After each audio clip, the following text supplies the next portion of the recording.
What? That's the title of another podcast. This one, shitty intro, is we're finishing up our top tens. If you did not watch the other one or listen to the other one, please go listen to the first one. Just play us in the background. Like, you don't need to look at our faces for an hour and a half. Yeah, please don't. Please don't look at our faces for an hour and a half. The point of a podcast, guys. Just listen to us. If you're at work right now, listening to us, thank you for listening to us, and just don't get caught. Anyway. Tuning in, guys. Hope you enjoy it. We've enjoyed making it, that's for damn sure.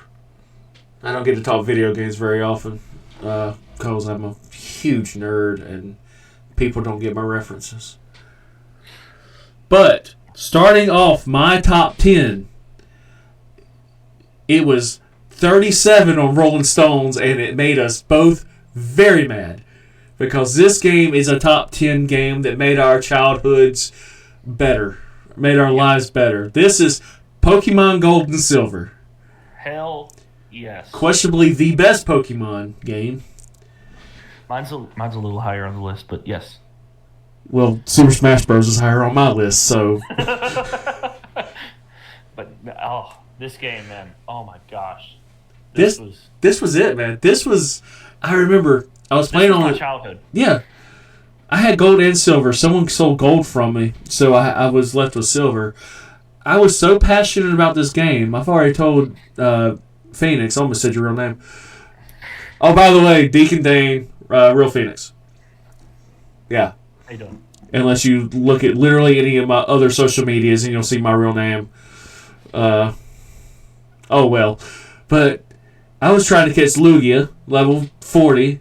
I was sitting in a little Tots. I'll never forget. I was sitting in a little Tots plastic chair, and I was already too big for it. I was like, I was a big boy. I've always been a big boy. Chairs, I'm picturing you now sitting in that chair. I broke the chair. But I was playing on my Game Boy, and I only had a certain amount of Pokeballs and Great Balls. And Lugia kept breaking out. I kept running out, resetting. Finally, I got so mad, and I don't have anger issues. I spiked the damn Game Boy on the hardwood floor. Batteries went flying, cartridge went flying. I went to go turn it back on, and it didn't turn back on. My dad, who I thought was a superhero, I still think is a superhero, he couldn't fix it. He's like, boy, I think you might be out of luck on this one. So I had to wait till I got a Game Boy Advance for Christmas to play Silver again. And I got Lugia, and all was right in the world. But this game, just being able to go back to Kanto after you're done with Johto, and revisiting. I mean, I had nostalgia as a child for Red, because I didn't play Blue, for Red, and to go back and replay those with, I mean, Misty and Brock were there, and they had full teams of really high... full color, too. And full color. Like, just, you can go back and you can verse the gym leaders again. You can get the Pokemon again. It was magical. It was just a time in our life where it was magical. That game, still, to this day, I still argue is the greatest Pokemon game ever made. And then the remakes, Soul Silver and Heart Gold, are really good too. They're really good too. Nothing to me beats the originals. And I got it one year for Christmas. My sister got Gold. That was the year we got our Game Boys, and I got Silver. And we used to battle each other on car rides going places, and then I played them backwards. I got Silver, and then I got Red afterwards. And going and seeing Red after the fact was kind of interesting, because it was, I remember you go this way in Silver, but in Red you have to go this way, you know? Yeah. And training Pokemon between the games and stuff was really cool. I had a Charizard from Red that I brought into Silver, whose nickname was like A B C D E F G, however far you could go. I don't know why I nicknamed it that, but and I was not allowed to use that in any battles because it was just OP. Too strong. Yeah, that's why I couldn't use my Blastoise. Shell Shock. And it was just If you too strong, and nobody liked playing against it. But the hours I had in this game, and then I remember the devastation when my internal battery in my cartridge died. And I lost my save game file, which was the same save game file I had from a kid. I had a Fialligator that was like level 96, and that Charizard, who was level 100, and several other Pokemon, and the whole game gone. That little internal battery died, gone. I remember there's a way to into my Game Boy fix that. Yeah, but I didn't know that at the time. Well, I didn't learn until last week, so it was on TikTok of all places. Well, that's where we learn everything these days. But just the nostalgia behind this game, the amount of times that I have played through that game, is just, it's unreal. That is top tier game right there. And the reason why it's so good is the Pokemon Company was about to go out of business. Mm-hmm. And if Silver and Gold weren't, what they became, they were going to go out of business. So they said, let's throw their finale. Yeah, let's throw everything into it. Let's 100 new Pokemon. You can go back to Kanto. You can do all of these new things with the game, and if we go out with a bang. And it revived the whole series. Like, I mean, even as a kid at the time, I was blown away with how big the game was, how long the game was, in a Game Boy Color cartridge. I mean, most Game Boy games you played back then were not nearly that long. You play the game for 4 or 5 hours, the game's beat. But Pokemon, the first Pokemon game, you could probably beat it. I don't know, maybe 12 hours, something like that. Red and Blue, you could probably beat those. I level grind. Yeah, I always go in overpowered, so it took me about twice as long. But then this game, the hours in this game that you put into it, and then once you beat the Elite Four, you're not done. Like you said, you go back to Kanto, and once you defeat every gym leader in Kanto, you're still not done. Then you got to go try what I still argue is one of the hardest battles ever, going against Red in whatever that was, Mount Silver or whatever was Mount the final. Silver, yeah. And how difficult that was. I thought I was ready to go against him. I had one Pokemon that was like level 80, and then everything else was like maybe 50 or something. And his first Pokemon's like level 70 coming out, a level 70 Venusaur or something. I was like, oh, which is crazy. We hadn't seen any levels like that throughout 2 games now. And then Red's just like, that's my starter. That's my weak one. Yeah, and you're just like, oh, crap. Okay, so this is for real. Like a level 80-some Pikachu at the end. Yeah. But I had a Game Shark. No, I'm just kidding. I didn't use the Game Shark. I used the Game Shark after I beat the game. Yeah. But I will say, honorable mention after it is Sapphire and Ruby, or Ruby and Sapphire. Yep. I almost debated putting those on there. They're not on my list, but Gold and Silver is on my list. But those are definitely honorable mentions for me too, is Ruby and Sapphire. Because they weren't the longest, but there was like a feeling about them that just... I loved it. Oh yeah, you were definitely in a new place, but it felt familiar but new, if that makes sense. It was definitely a new region, new Pokemon, new mechanics. The introduction of the double battles I thought was the coolest thing in the double world. battles was awesome.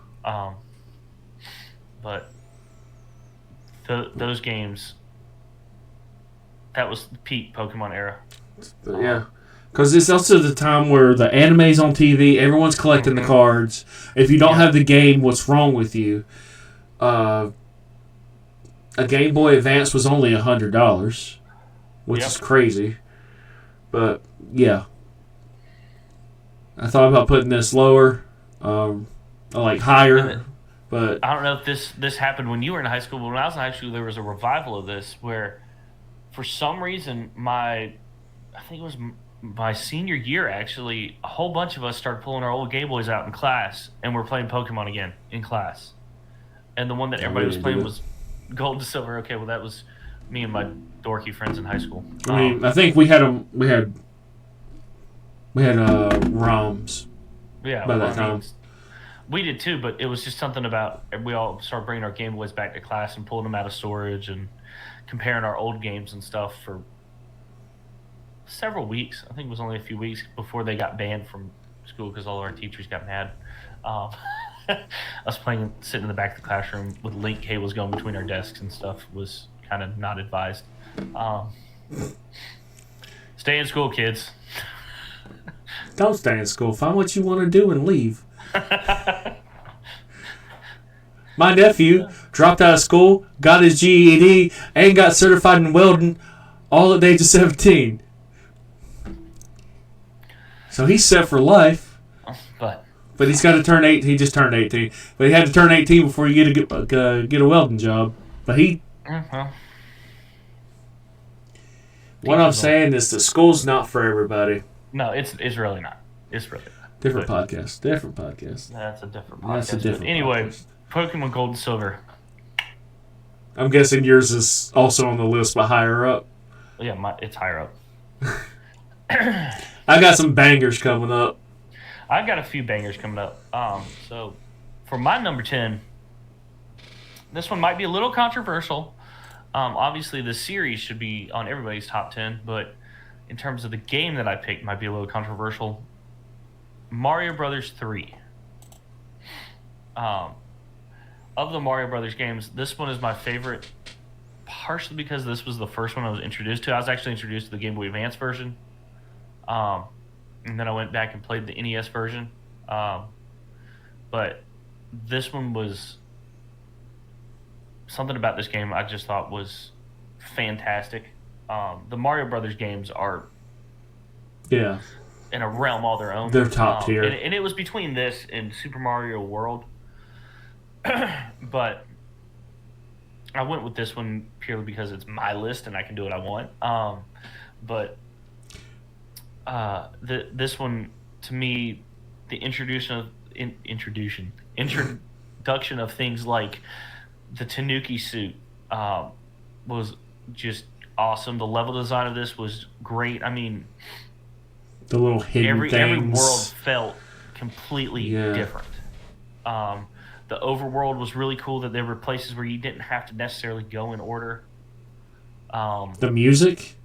Oh, the music. Oh, the music? I can hear it now just talking about it. Yeah. World 1. It hits you. Do-do-do-do-do-do-do-do-do. Like... Oh, yeah. This was the first time that I really think that there was a difference between Mario and Luigi, the characters, you know. And some of that I think is speculation. I think they were different in World. I think one... yeah, well, World was after this, but, you know. Like I said, this was the one that I was introduced to, and then I played World afterwards, and so this one to me holds a special place.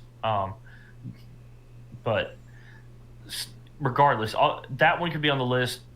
Hell, any of the Super Mario Brothers games can be on this list and at this spot, you know. But for me, it was Mario Brothers 3. What's funny is I'm old enough that my first Mario game was the first Mario game. I played it on Game Boy.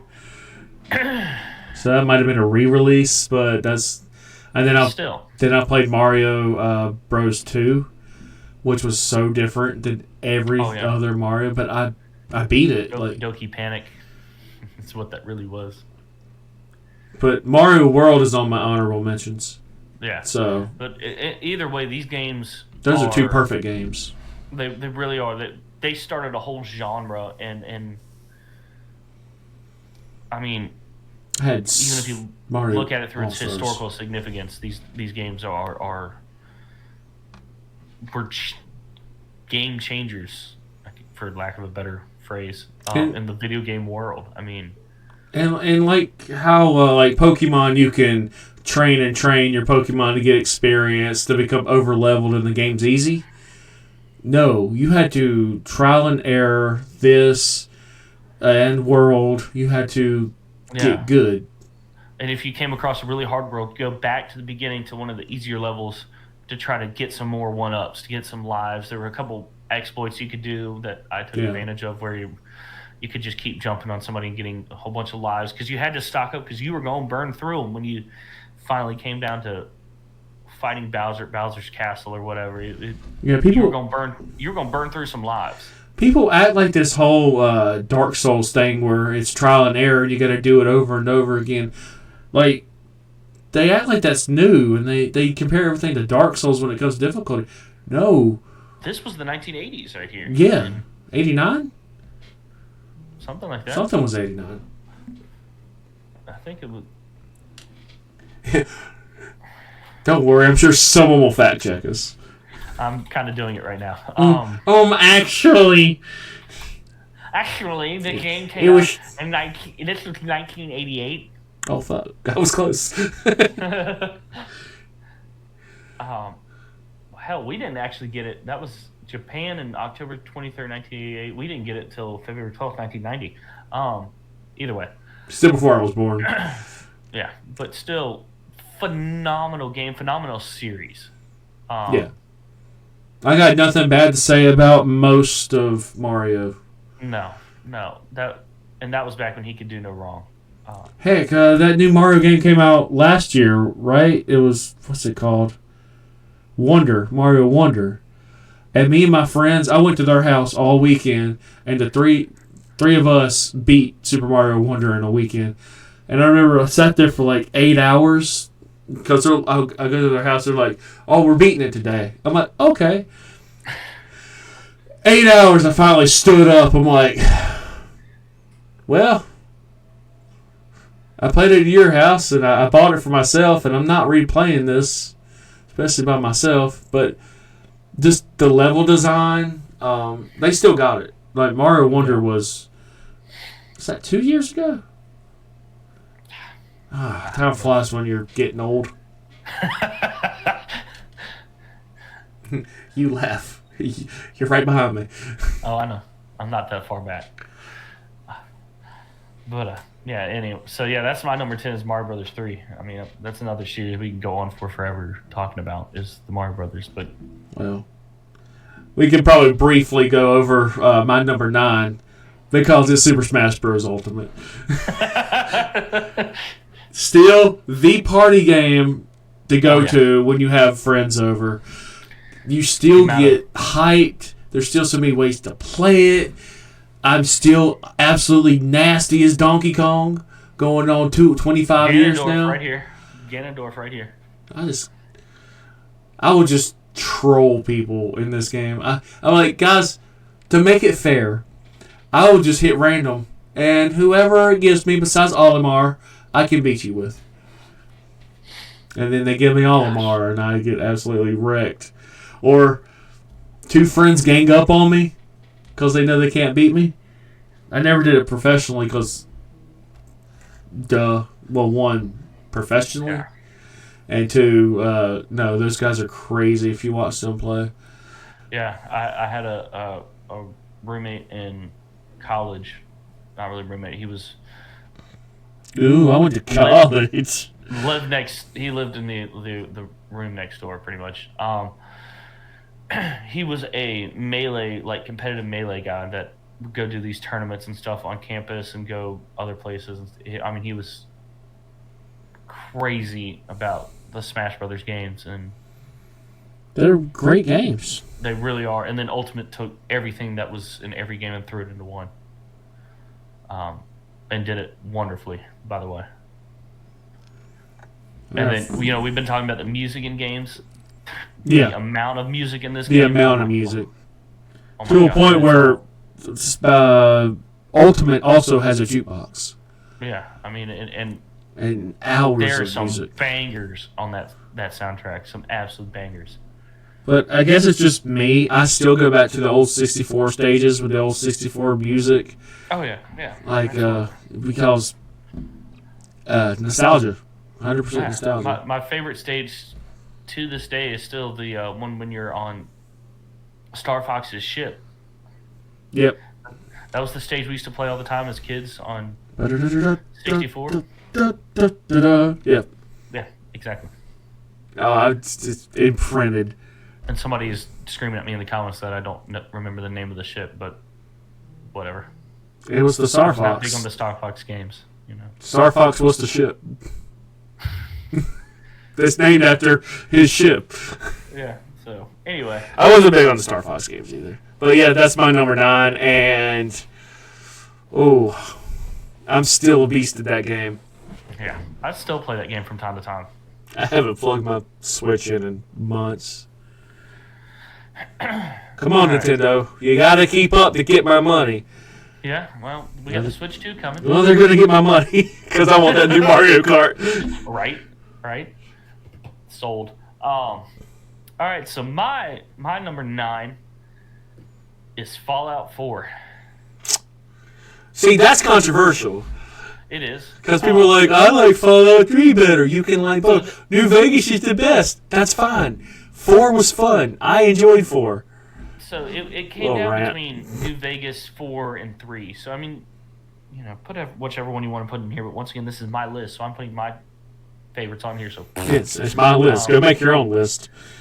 Make your own list and debate me. But 4, that game is just so much fun. And then part of this, I don't know if this should be considered or not, but the modding community on 4 is awesome.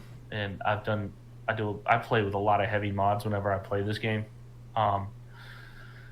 Especially like the modern weapons mod and stuff like that, where people actually put real weapons and stuff. Being a gun nut, it's kind of cool to play with some of like the guns that I actually own in the game. But the only thing about this game that irked me was the settlement mechanic. I was gonna say, yeah. But the fact that your settlements get attacked constantly, you're in the middle of a storyline, you're trying to get to somewhere, and you get a freaking, this settlement is under attack, and you need to go help them, blah, blah, blah. And then if you don't, they get pissed at you. That got old really fast, but the Minecraft player in me also enjoyed parts of the settlement thing of being able to build the settlements and build these crazy-looking post-apocalyptic buildings and houses and stuff. And then I've seen videos where people went crazy with it and built fully automated factories that are mass producing certain ammunition or materials and stuff. And people get autistic about it real quick. Yeah, they really do. I was trying to avoid going that route, but since you've opened that everyone's a little autistic, okay? Some of us are better at being autistic. They get very over the top with this. Elon Musk is autistic and is the richest man in the world. The two are probably related. Disclaimer over. But yeah, there's so much to this game that you can put hours into it and stuff. And everything that was in 3 and New Vegas are also in this game. Now, the storyline wise, I really love New Vegas' storyline. Yeah. I didn't like the branching of Fallout 4 because I'm a completionist when it comes to games like that. And I'm like, oh, so you're telling me I can only do one? I don't like that. Well, for me, I'm a bit of a completionist too. The way I got around that was I had, and I guess this is my autism showing here, is I had like 4 or 5 characters that I would like, this character is going to be the one that saves everybody. He's going to be the Minuteman who's going to be everybody's hero and save the world and stuff. And then this character over here is just going to be the asshat that goes through and kills everyone and takes everything for himself. And the fun character. And each one I was like, okay, you're going to go specifically this route and do this, and you're going to be this character. And so I mean, it was kind of fun to do those different characters, but it got a little. I did not do that. In fact, I think I got to the Institute and quit playing. Oh, I've beaten this game more than once. I beat Fallout 3, and I had all of the DLC for Fallout 3 because DLC back in those days, that was something like big. It's like, oh, this is a continuation of a game that I really liked. Yeah, you're basically downloading a whole It was new. several hours. Sometimes it was almost a whole new game. It was Operation Anchorage, The Pit, Broken Steel. I think there were 2 more. But, like, every single one of them was, like, it added something new that wasn't in the game to begin with. And I'm sure all DLCs added something new. But this is, like, back in the day when it's like, oh, I pay $10 more and I get 8 hours of game? Like, yeah, that's... and not just another skin. You're not spending $10 on another skin. Or a battle Looking pass. at you, Fortnite. Look at you, Marvel Rivals. I love you. I'll be back. I'll lose again, and I'll get mad again and go away for a week again. You know what? I'm just bad at games. But anyway, yeah, that's Fallout 4. That's my number 9. Pretty good number 9. I like our list so far. It's better than Rolling Stone. Yeah, much better than Rolling Stone. There's no sports games on here. Just letting you know. None of the annual sports games. There's nothing. Look at that. Me either. Nothing new enough in those games to constitute them being on this list. I mean, technically, Mario Kart's a racing game, but technically not really. Yeah, but it's Mario Sports. It's not Madden that's coming out every year, or NBA 2K that's coming out every year, or FIFA or whatever. All right, so we're about to get into some shit. All right. All right.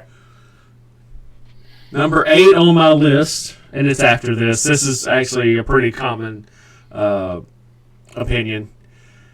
Legend of Zelda: Twilight Princess. Okay. I even have a story behind this. I saved up.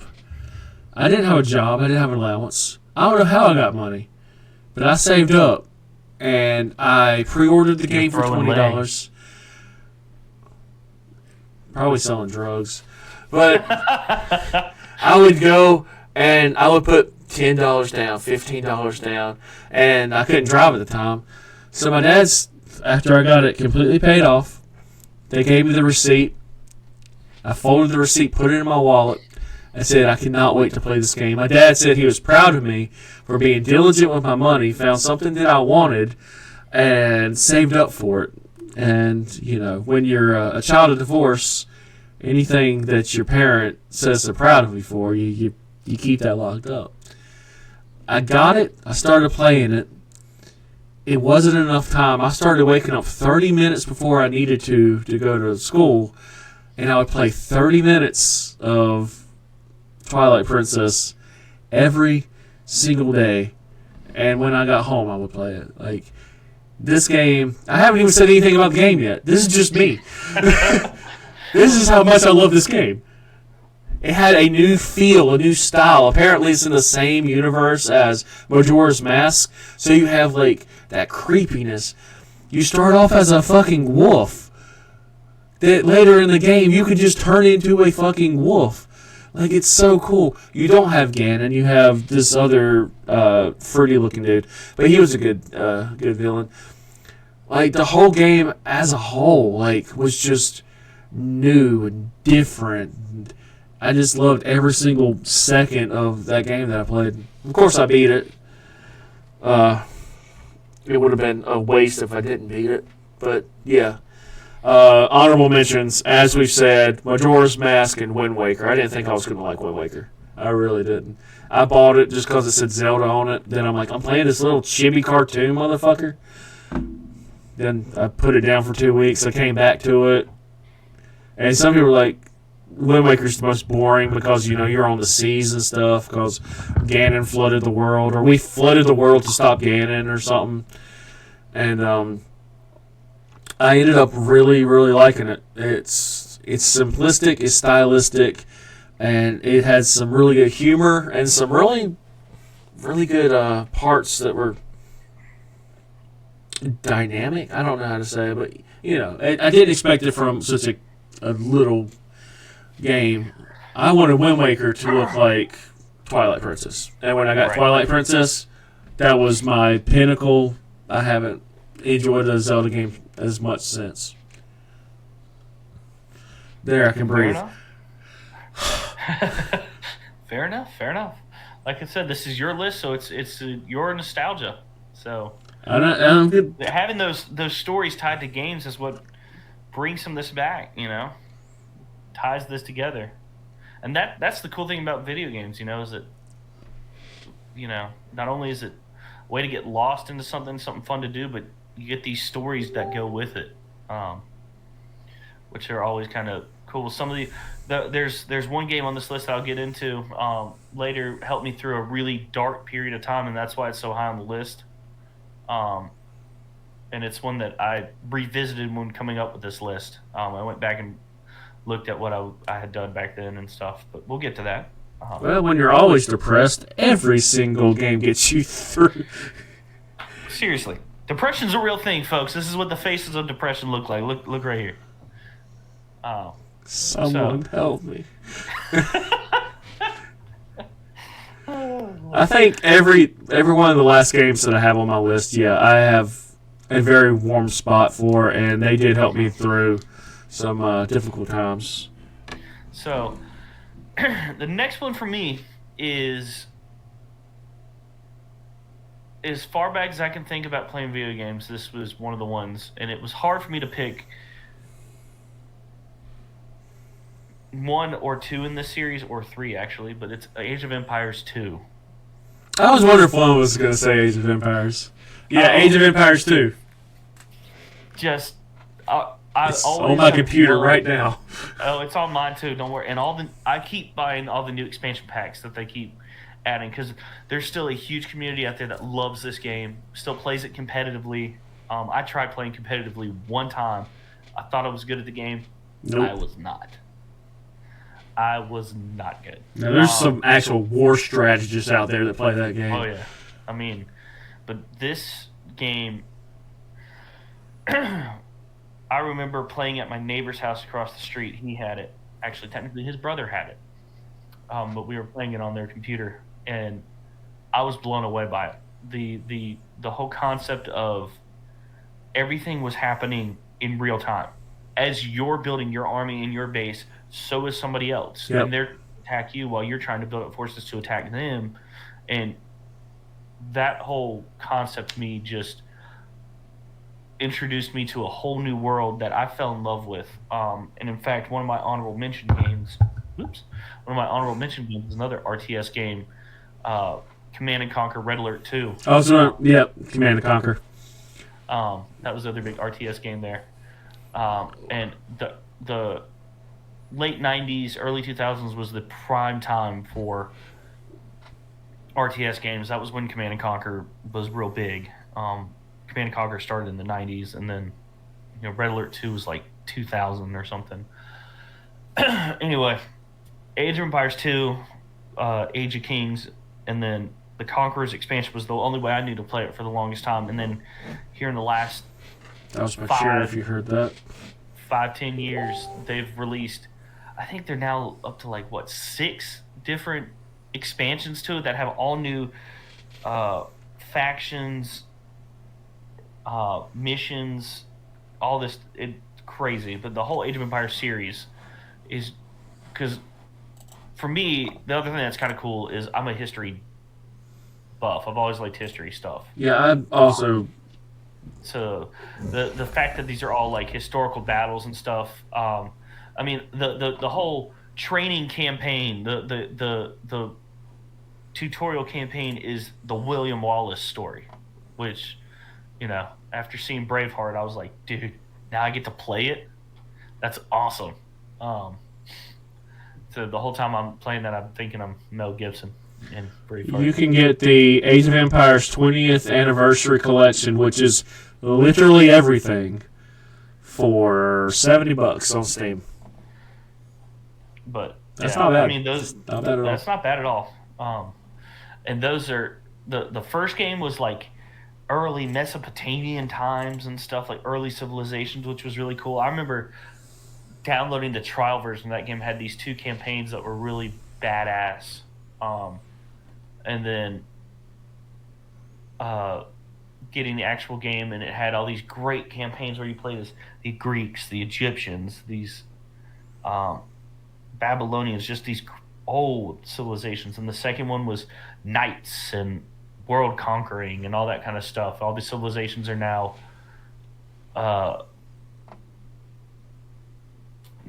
established and trying to expand the world. And then the third one was Revolutionary War and colonial times and stuff, which was really cool. I haven't played that far ahead.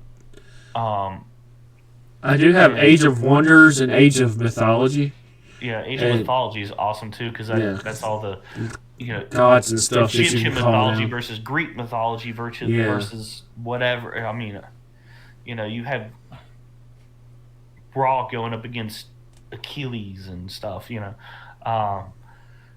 Which was really cool to me. That whole series is just really neat and just a lot of fun. I didn't get much into Age of Empires 4, but 2 especially, I have just 2 I spent a lot of time on. My dad a lot had of time on it, and then there was actually another game that my same neighbor that introduced me to that was a Star Wars game called Galactic Battlegrounds, which was built off the same engine as AoE 2, and it plays almost exactly like Age of Empires 2, except it's Star Wars stuff. So you have Halo did the same thing. They had Halo Wars, which was actually really fun, but it wasn't Halo to a lot of people, so it didn't do very well. This Star Wars game didn't do well either. I think it's still on Steam. You can buy it if you want. But you've got the Gungans versus the droids versus the Galactic Empire versus the Rebels versus whatever. Gungan, is that from that song? Gungan style? No, those were the annoying characters from Episode 1. I apologize to everyone who just cringed. Don't worry, guys. He's not a Star Wars nerd. He's not one of us. But anyway, they burned that bridge with me a long time ago. Is another game that I could go on for hours, and I've put God knows how many hours into that game. I mean, that is just one of those games. There was even a DS version of the game that was really shitty that I played through a lot. It was kind of a turn-based, cartoony version, not very good. It's got to be RTS. Yeah. And RTS plays best on computer.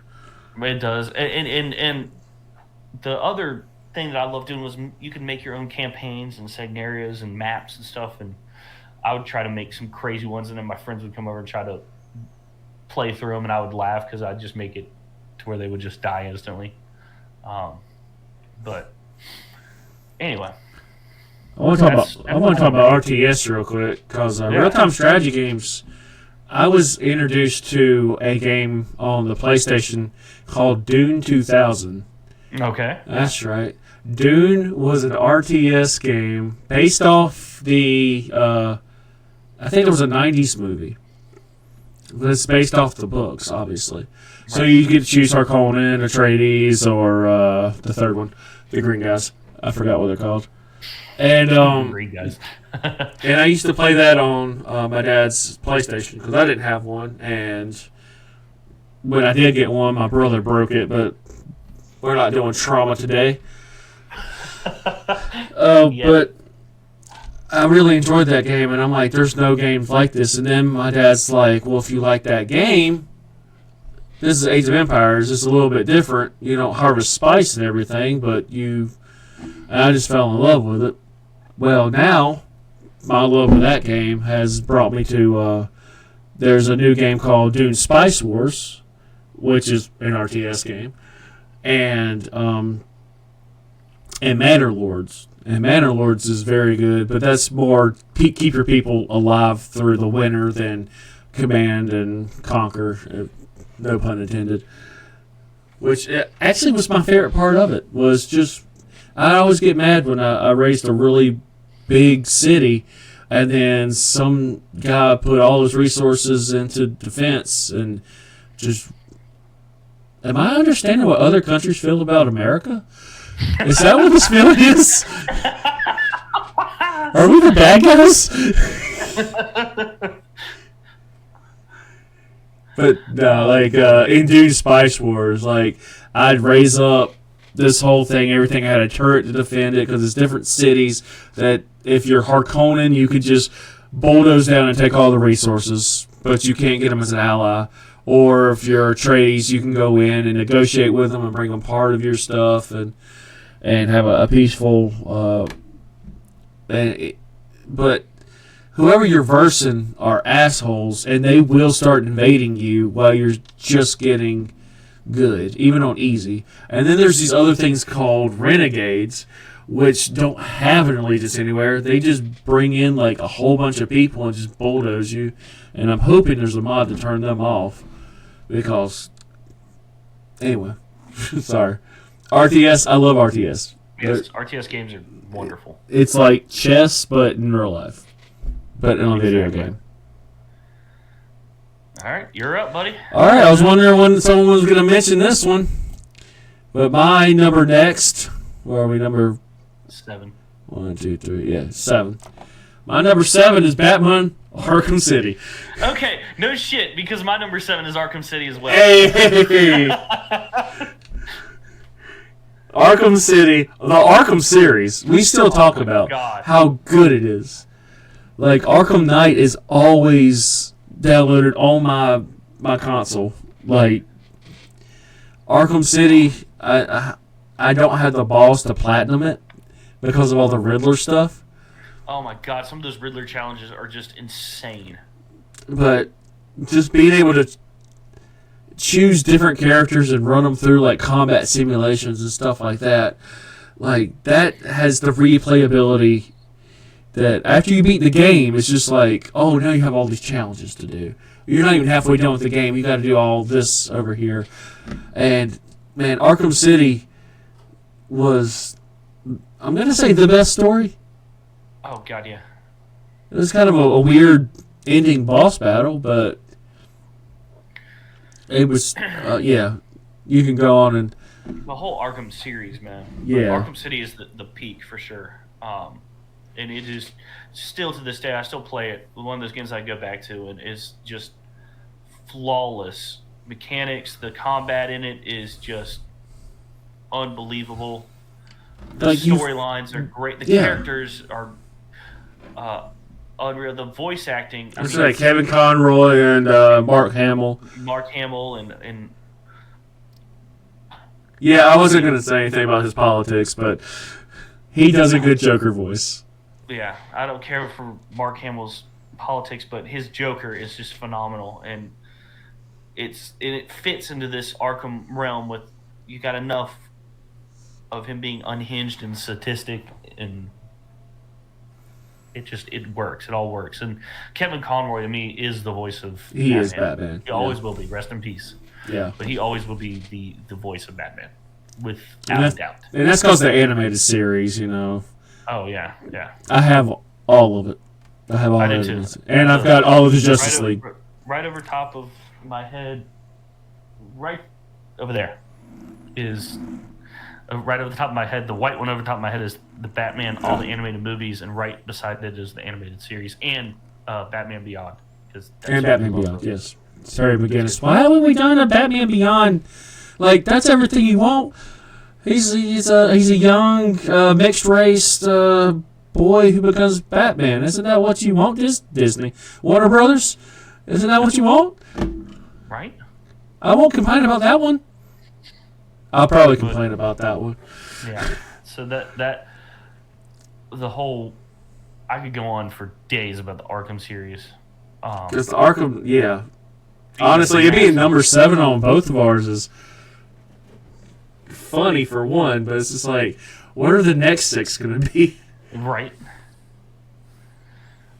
And I can guarantee you maybe have played 2 of my next ones. I know you've played. You might have actually played all the rest of mine. Maybe. Yeah, probably.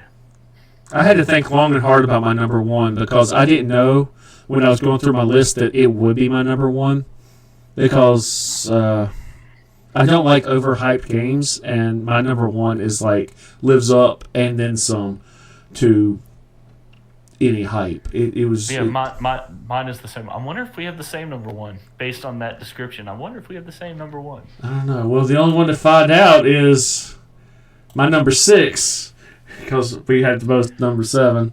Yep. My number 6 is a little game called Tales of Symphonia. Okay. It is a it's an action art. It's a JRPG. Okay. And it has that chibi style, and it came out like 2005 or something.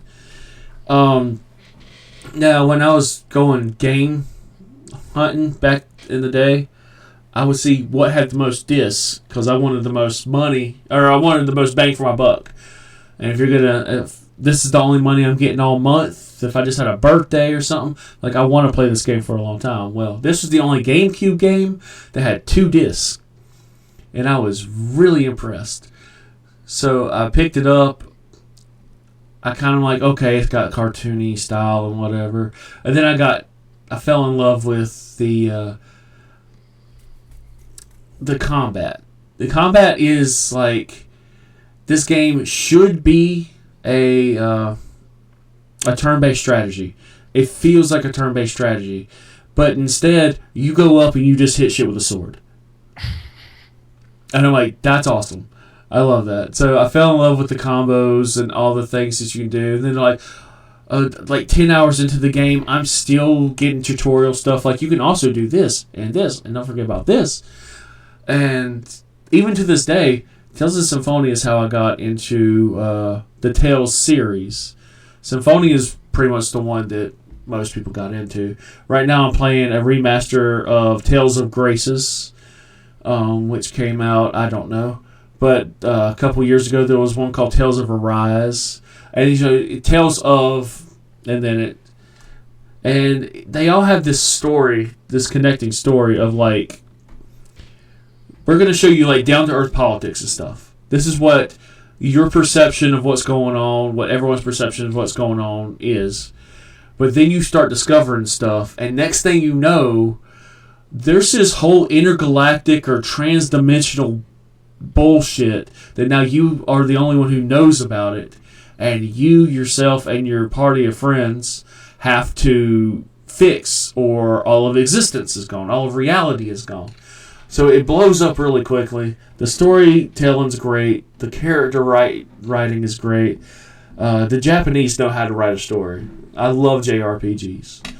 But, yeah. That's my number 6. I don't expect you to say much to it. Hey, where'd you go? Where'd you go? Did you time out? No, I'm still here. Yeah, you disappeared off the stream. Oh, now I'm going to have to edit. Damn it.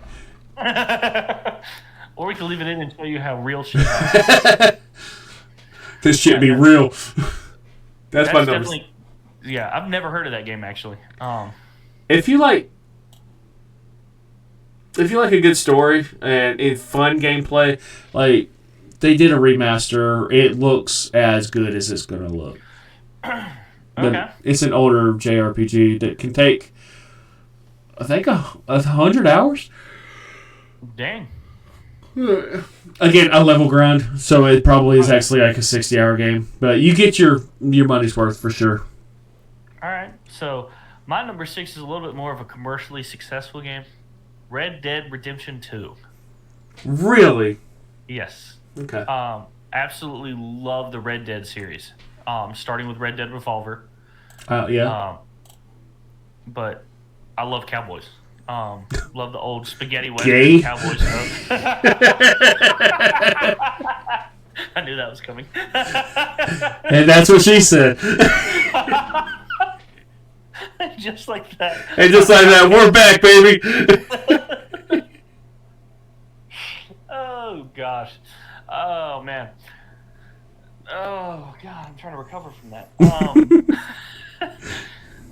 But anyway, Red Dead 2 is... I mean, what's not to love? It's Grand Theft Auto set in the Old West. Well, technically the Deep South. But... in the time where cowboys are going extinct, basically. Yeah, and you're kind of the last one. But the gameplay itself is just so much fun. Hours of gameplay on the story. The online was pretty good. I didn't get into it. My dad is really into the online stuff. He's got hundreds of hours in the online. I played the online, and some dude ran up to me like he was going to kill me. So I unloaded my shotgun into him, didn't do any damage, and then he just decapitated me. I'm like, I'm not playing this anymore.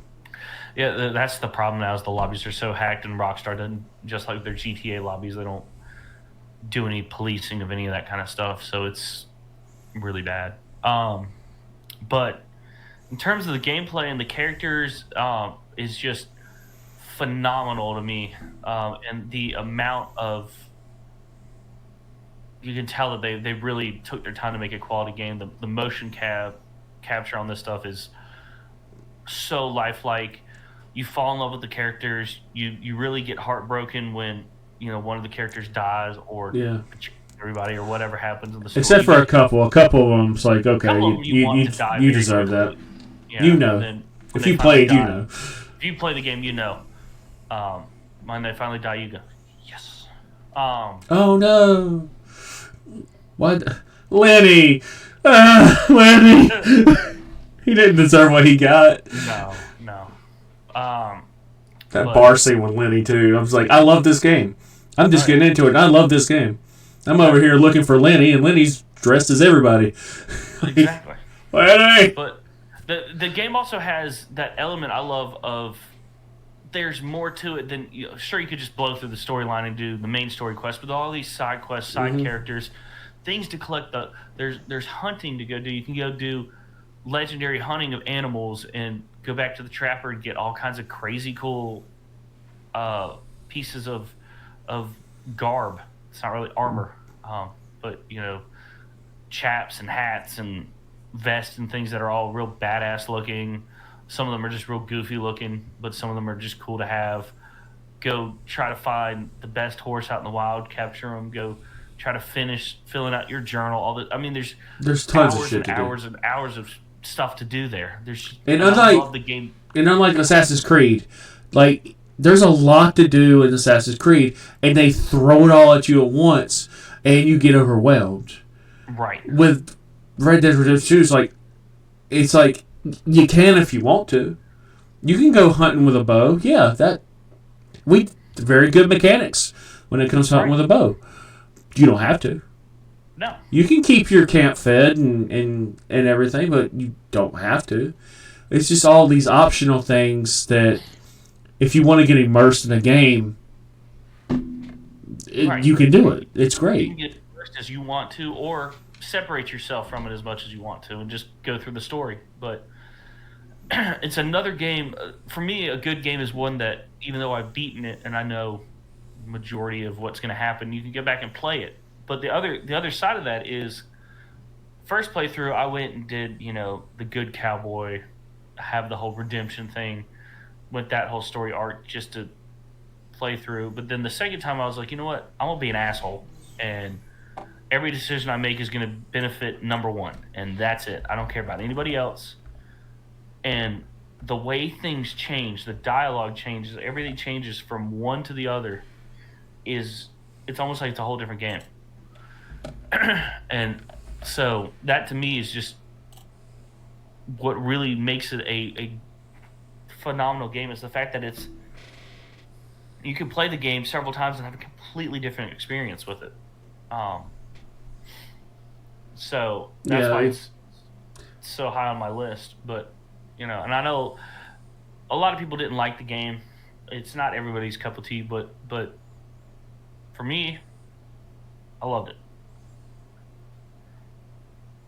So now we're moving to the top 5. Ow, that was loud.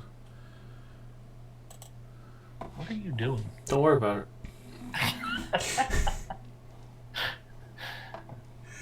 All right, so our top 5s, right? 1, 2, 3, 4, 5. All right, my top 5, my number 5 pick. I love it because I won't shut up about it.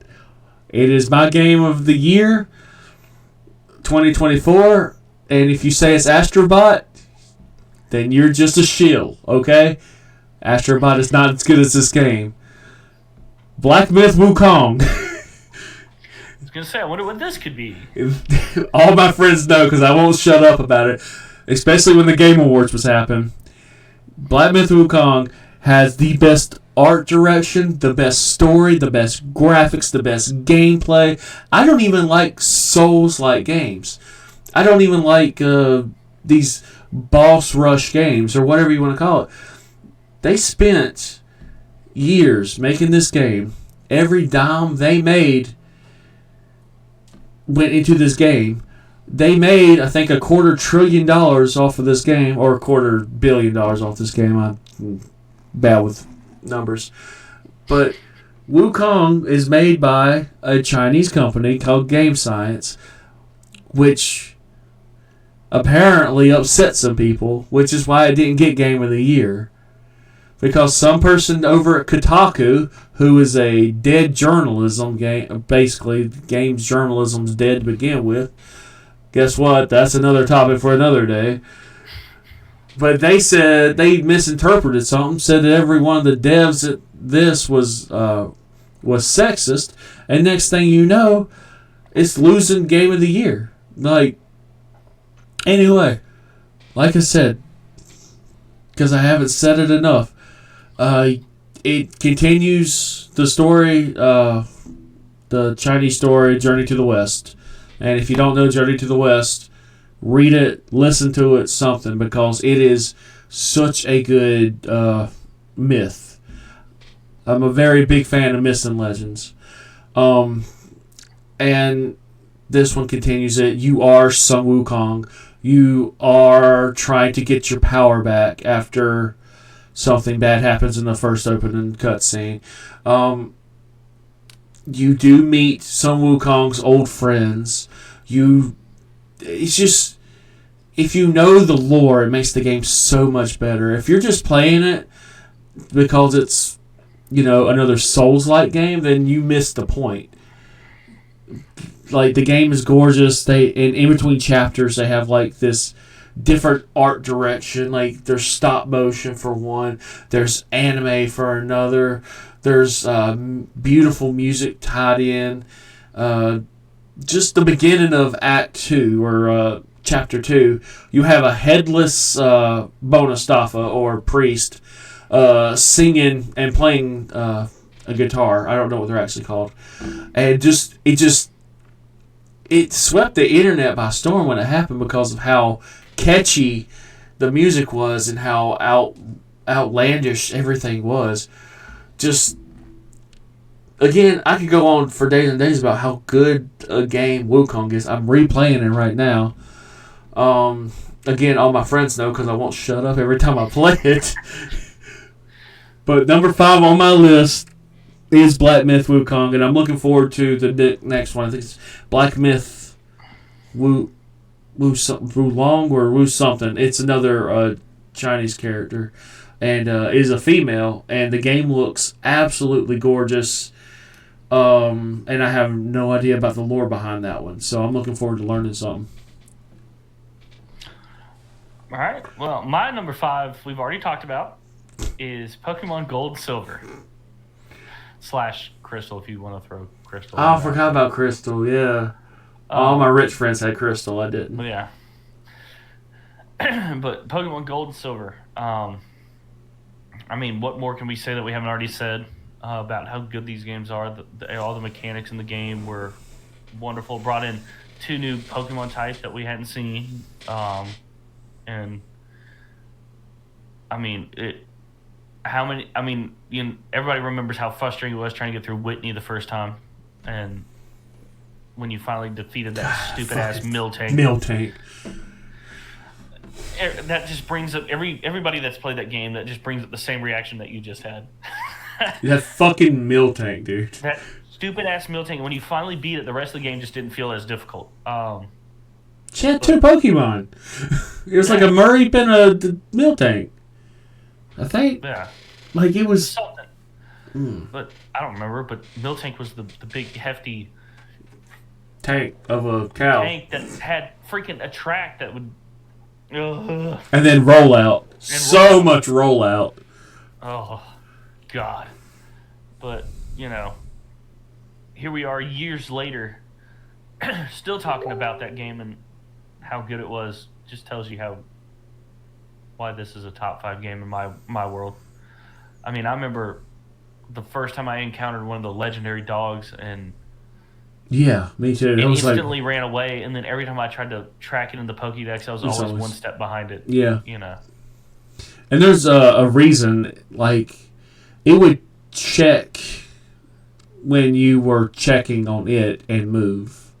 right? So, and then when you did find it and you threw, like, the best ball you had that wasn't a master ball, it would break out and run away. Yeah, you had to put it to sleep and try to Yeah. weaken it, and then if you accidentally killed it, Then it was gone.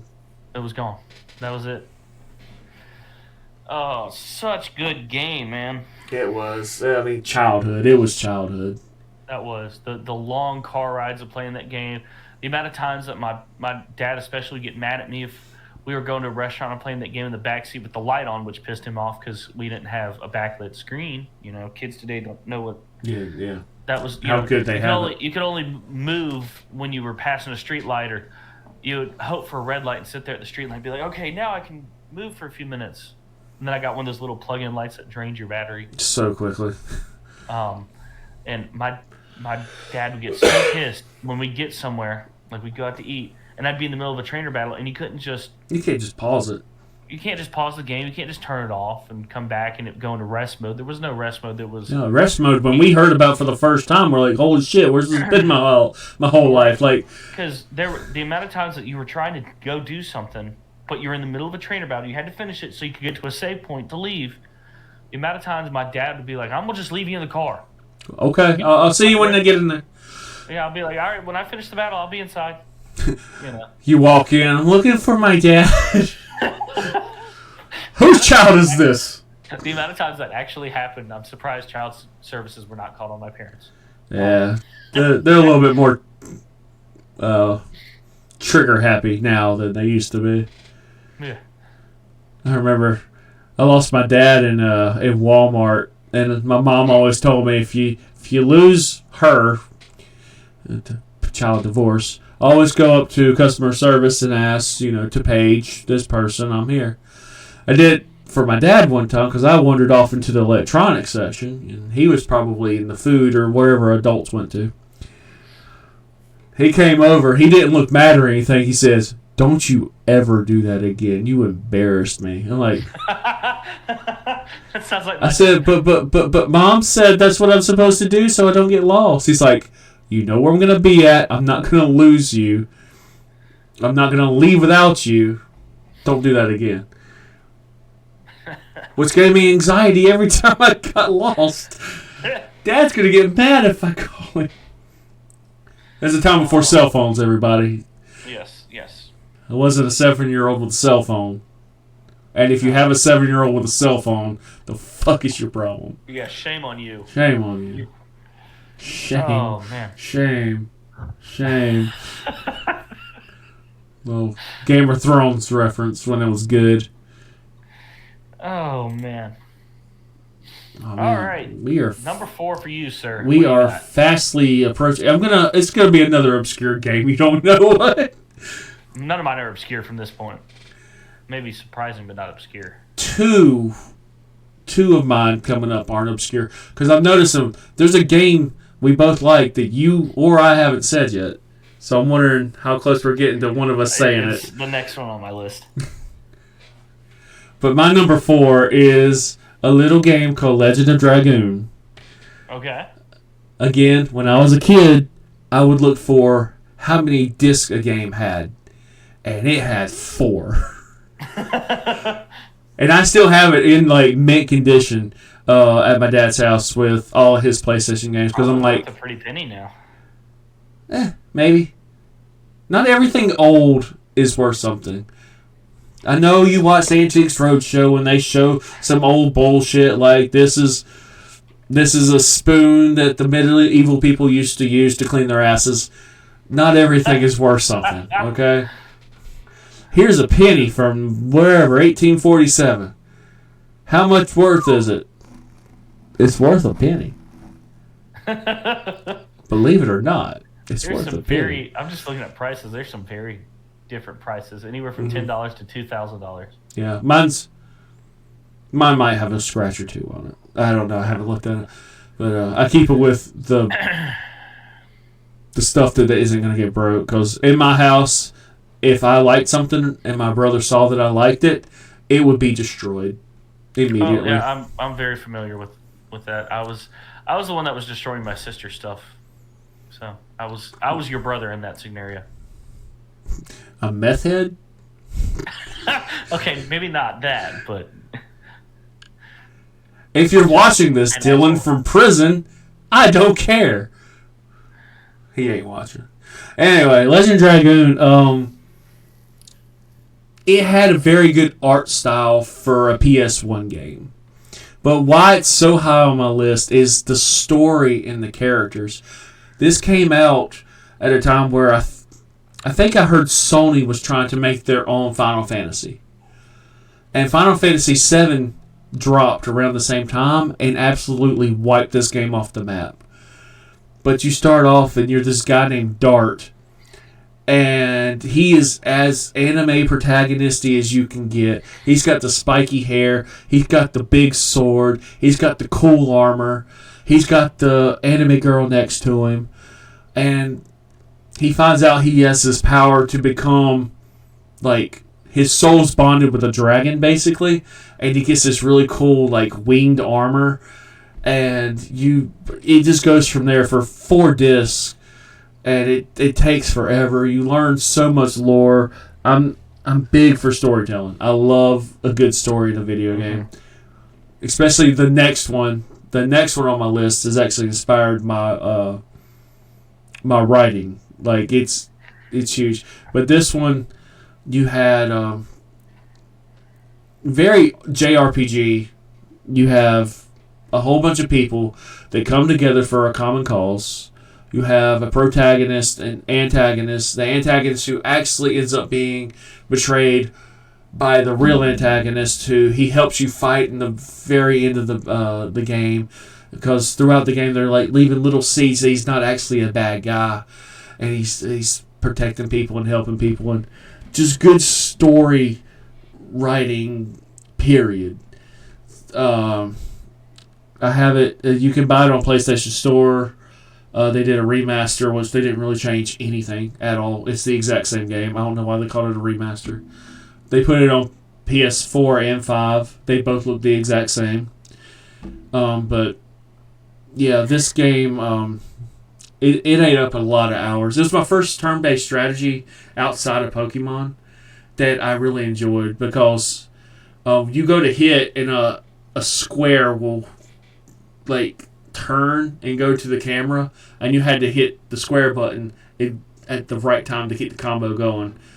If you let the combo go and just hit them with one hit, then it barely did any damage. So you really had to get good at, timing. Anyway, that's about all I can say about that 30-year-old game. Hey, nothing wrong with that. It's a lot of breath. I don't breathe when I talk.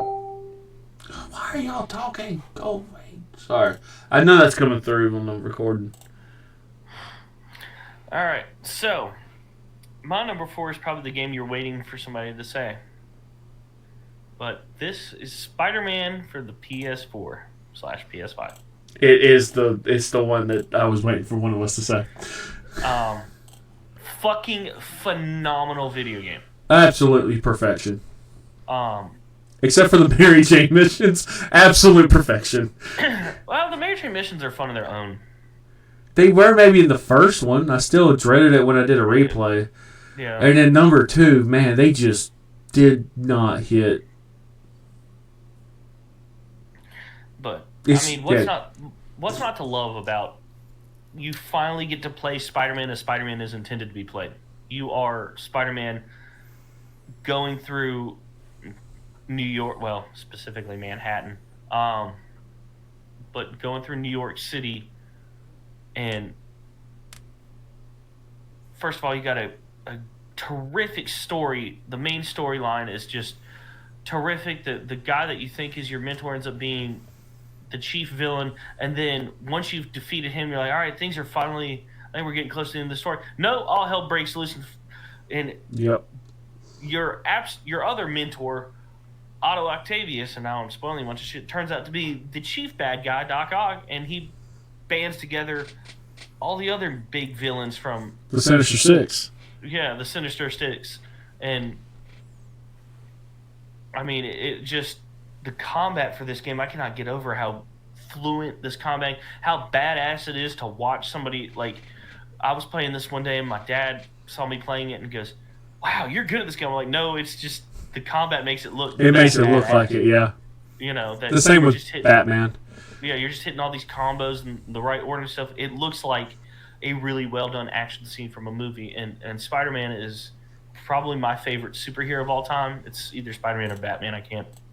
I go back and forth between those two. But I read a bunch of the Spider-Man comics growing up and stuff, and then this game, there was a lot of hype about it, and it lived up to all of its hype. And then some. And I put the first one on the list because Miles Morales was fun. It was really short. It's not really a full game, and they charge you for a full game. Yeah, and then Spider-Man 2 was good, but I don't think it played as well as the first one. It was not as good. It wasn't as good. It wasn't as good, but the skill tree was too small. They had to break it up between Peter and Miles. They also had to break up the story between Peter and Miles, and they always short-ended Miles. Right. Like, they gave him just like, oh, and you can do this while Peter's doing the actual thing. But at the same time, the stories that they gave him, it just weren't good. No. And once again, it's another game where there's tons of side quests to do. There's side missions. You know, each territory you have various crime groups that you have to stop them doing various crimes that have variety in itself in each area, or items to go collect and find. And I love swinging around and collecting all the backpacks and the first game. All that stuff. Although the outfit you get for collecting all the backpacks was a little underwhelming, but a lot of them are underwhelming. Like, I think I stuck to Spider-Man 2099, the black and red suit. I think I stuck. There were a couple badass suits. The ones that the one I really did like was the one where the Black Cat suit. When she did the Black Cat suit, yep. When you did all those missions and then you end up at her lair and she gives you that suit, that was pretty badass. But I mean, the game overall is one that it's another one of those games that I've played through multiple times. I'm actually playing through it again right now, and I forgot how much of a difficulty jump there is once the Sinister Six gets introduced, and now you're going up against them, and then you're going up against, God, I'm blanking on the agency name. Oh, God. Oh, yeah. Hate me in the comments. Shoot. Thought about ruining the game for me. Yeah. I hated them. You're going up against them, and they have all these crazy futuristic weapons and stuff. The game just gets drastically harder right there. But you're so committed to the story at that point, you want to get through it. And that's another game where the voice acting, I thought, was really well done. And the kind of timeline they went with Spider-Man was really cool, too. They didn't try to go and be like, oh, we're in this movie time frame, or we're in this timeline, or this timeline. Right. You know what? And Arkham did the same thing. We're going to make our own timeline, our own series. This is how things have played out in our world and how they're going to play out, which was really cool. That it's not there's elements from specific comic stories and things. You know, like Arkham plays heavily off of the Killing Joke stuff, but it's its own realm, its own storyline, its own thing. And Spider-Man did the same thing, and Spider-Man's ending is probably one of the best endings. So good. Like, it sets you up for hours. Like, doing little things here and there. I'm not spoiling it because, good God. But doing if you haven't played this game, play it. Yeah, play it. Easily. I know people who got PlayStation 4s just to play this game. Oh, absolutely. And didn't regret it. I had a friend of mine that was gonna throw his PlayStation 4 out. He's like, I don't play anymore. I'm a PC gamer all the way. This game dropped out, and he was like, I played my PS4 again. I'm like, I thought so. That's what I thought. And we can do a whole podcast on literally. James, you know who you are. Fuck you, James. Listen, I don't like. We can do a whole console versus PC podcast, which actually would probably be really entertaining. But I have a really nice PC. Do you know what I play games on? My PlayStation 5. For me, it's something about holding a controller in my hand. I don't know. Yeah. Even certain games that I play on my PC. Yeah. This is butter. Like, this is... My hand is... Love it. Even when I play stuff on my computer. Me I too. play with a controller. Xbox controller. Yep, I've got mine right here. Yeah. You know, I've still played with a controller. There's sometimes it's just, you know, like Red Dead and Grand Theft Auto and stuff. They just play better on a controller for me, I think. And I can't do. Maybe it's because I wasn't raised with it, but keyboard and mouse. Some games I can play keyboard and mouse, but some games just play better on a controller. Absolutely agree. So, but I mean, I can't say enough about the Spider-Man series, especially the first game of the series. Is just, Yeah, the games have been good. The movies have been good. It was hyped, and I thought, you know, this is going to be pretty good. I didn't expect it to blow me away the way it did. I mean, I was floored by this game, and it takes a lot for me to get absolutely just floored like that from a game. And it was in a time too. I think it came out in the right time. There was so much emphasis on multiplayer games and stuff when that dropped that it had been a while since you get one or two of these games that have a great campaign, a great one-player gameplay to it, but there's still heavy emphasis on the multiplayer. This game is one player. It's just the one-player campaign. Yep. But it's done so well that you don't care that there's not a multiplayer. You know, it's a breath of fresh air in that respect. I remember 2018 was around the time the articles started coming out from the irrelevant games journalists saying that single-player games are over. Exactly. Everything's got to be multiplayer now because they saw the success of games like Call of Duty and Fortnite. And there was just like, yep, single-player games, they're just not doing it anymore. And then Spider-Man comes out and blows them away. Right. Spider-Man 2, as much as my criticism is for it, still has one of the best first hours of a video game I've ever played. Oh, God, yeah. That opening is ridiculous. Hell, the opening of the first one is great. The whole freak bat, yeah. That slow motion him like web Fisk battle, yeah. The Fisk battle.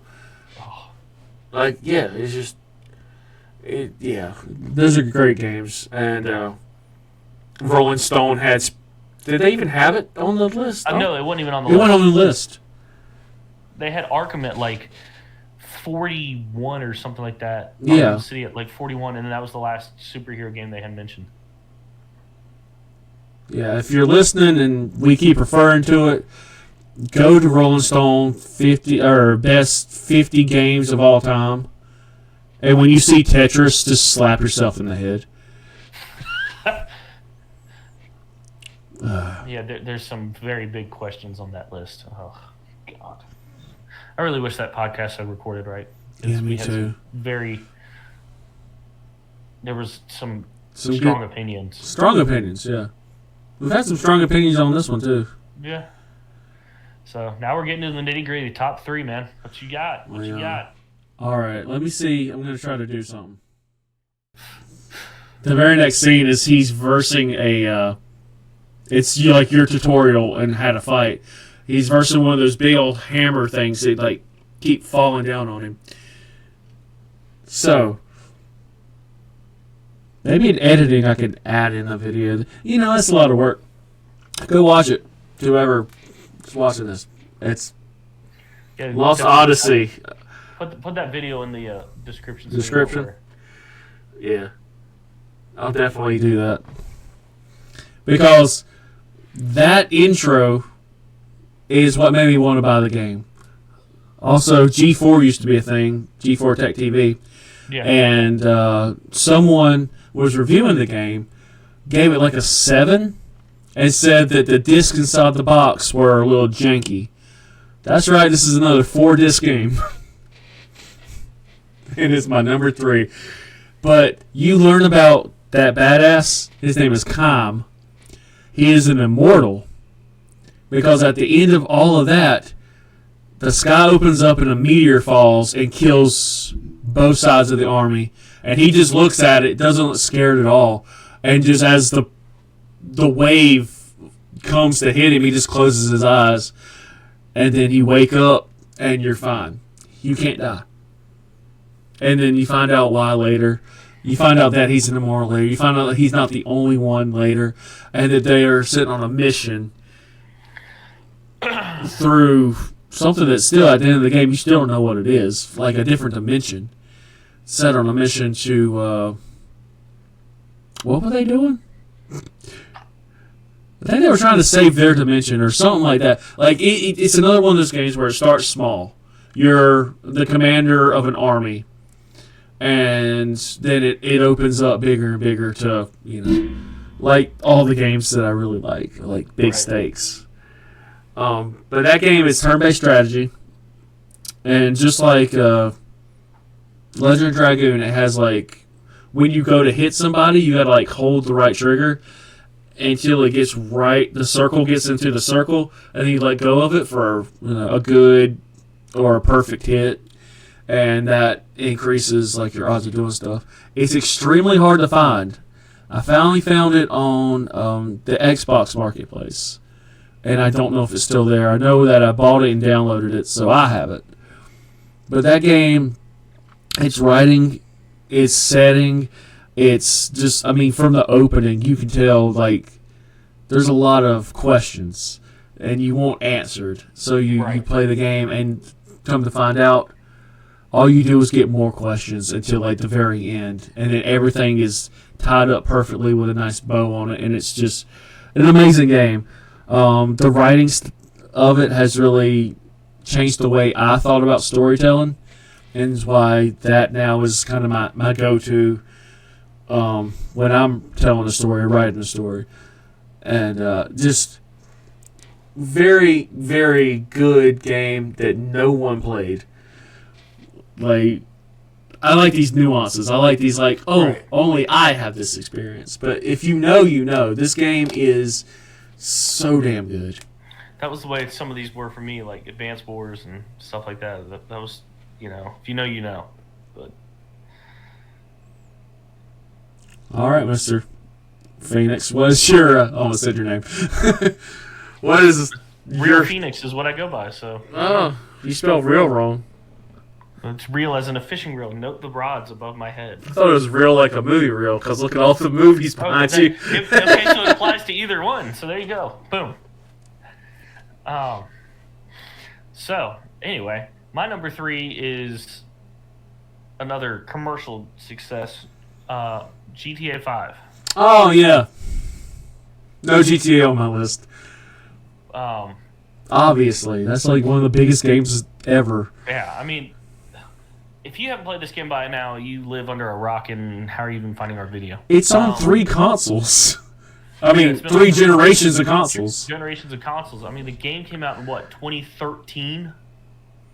Yeah. Something like I was at the midnight release of it on PS3. Yeah, exactly. What can't I say about this game? The storyline is pretty epic, that you're going between 3 guys that are 3 completely different people whose worlds all come crashing together. Franklin was my dude. And Franklin is... I love Franklin. People are like, I like Trevor. I'm like, I can't stand Trevor. I can't. He's just a terrible person. Does Trevor hit a little too close to home for you? No, Michael hits too close to home for me. But Yeah, I don't know anyone. I don't know anyone. I have a friend whose dad looked like Trevor, so I would give Trevor a long beard and no hair, looked exactly like him. So that's how I played him. but I mean, this game had everything in it. Uh, shooting stuff. There was the RPG aspect of stuff. All the like I was talking about earlier with these other games, the side missions going on, all these side missions to try to unlock other things, and there were even hidden quests to do. There were UFO parts you could go collect, and The UFO, that was fun. just random nuanced things like that. But then there's the regular storyline, which goes completely off the fucking rails. It did not need to go as hard as it did. Like, it was so good. You went from just like a bank heist to now you're taking. Fuck. You're taking all the money. The heists were like so big. From knocking over a bank or corrupting a business to now you're assassinating like a Steve Jobs CEO. Yeah. To It's been a while since I played. I played in 2013. But I've played it several times. I haven't. It just the storyline goes off the rails and gets crazy, and the mission variety is what kept me into it. Was every mission was different. It was not just go here, kill this person, or collect this or whatever. It was okay. This one is now you're pursuing somebody in the air. This one you're pursuing somebody on the ground. This one you got to go fight this person. You got to race this person here. You got to do this here. You got to go. I mean, everything was different, and all three characters played differently too. And the game had everything it did well. The racing in it, I thought, was great. Oh yeah, there were like the street racing in it felt like a street racing game. It felt like you were playing Midnight Club or something. Yeah, like there weren't racing games that had controls as good as. I mean, and still, you go on YouTube, there's still constellations. Those are stars. Compensation. That's getting money back, motherfucker. Competitions is when you're racing somebody. What's it? Compilation. Oh, compilation. Look, sometimes having a thesaurus in your head doesn't help. English is hard, but it's just them like racing on tracks that they made. And I mean, if anyone who's ever been on TikTok, that's the second screen, the actual thing, and then to keep your attention because we can't keep attention. You have someone racing at the bottom.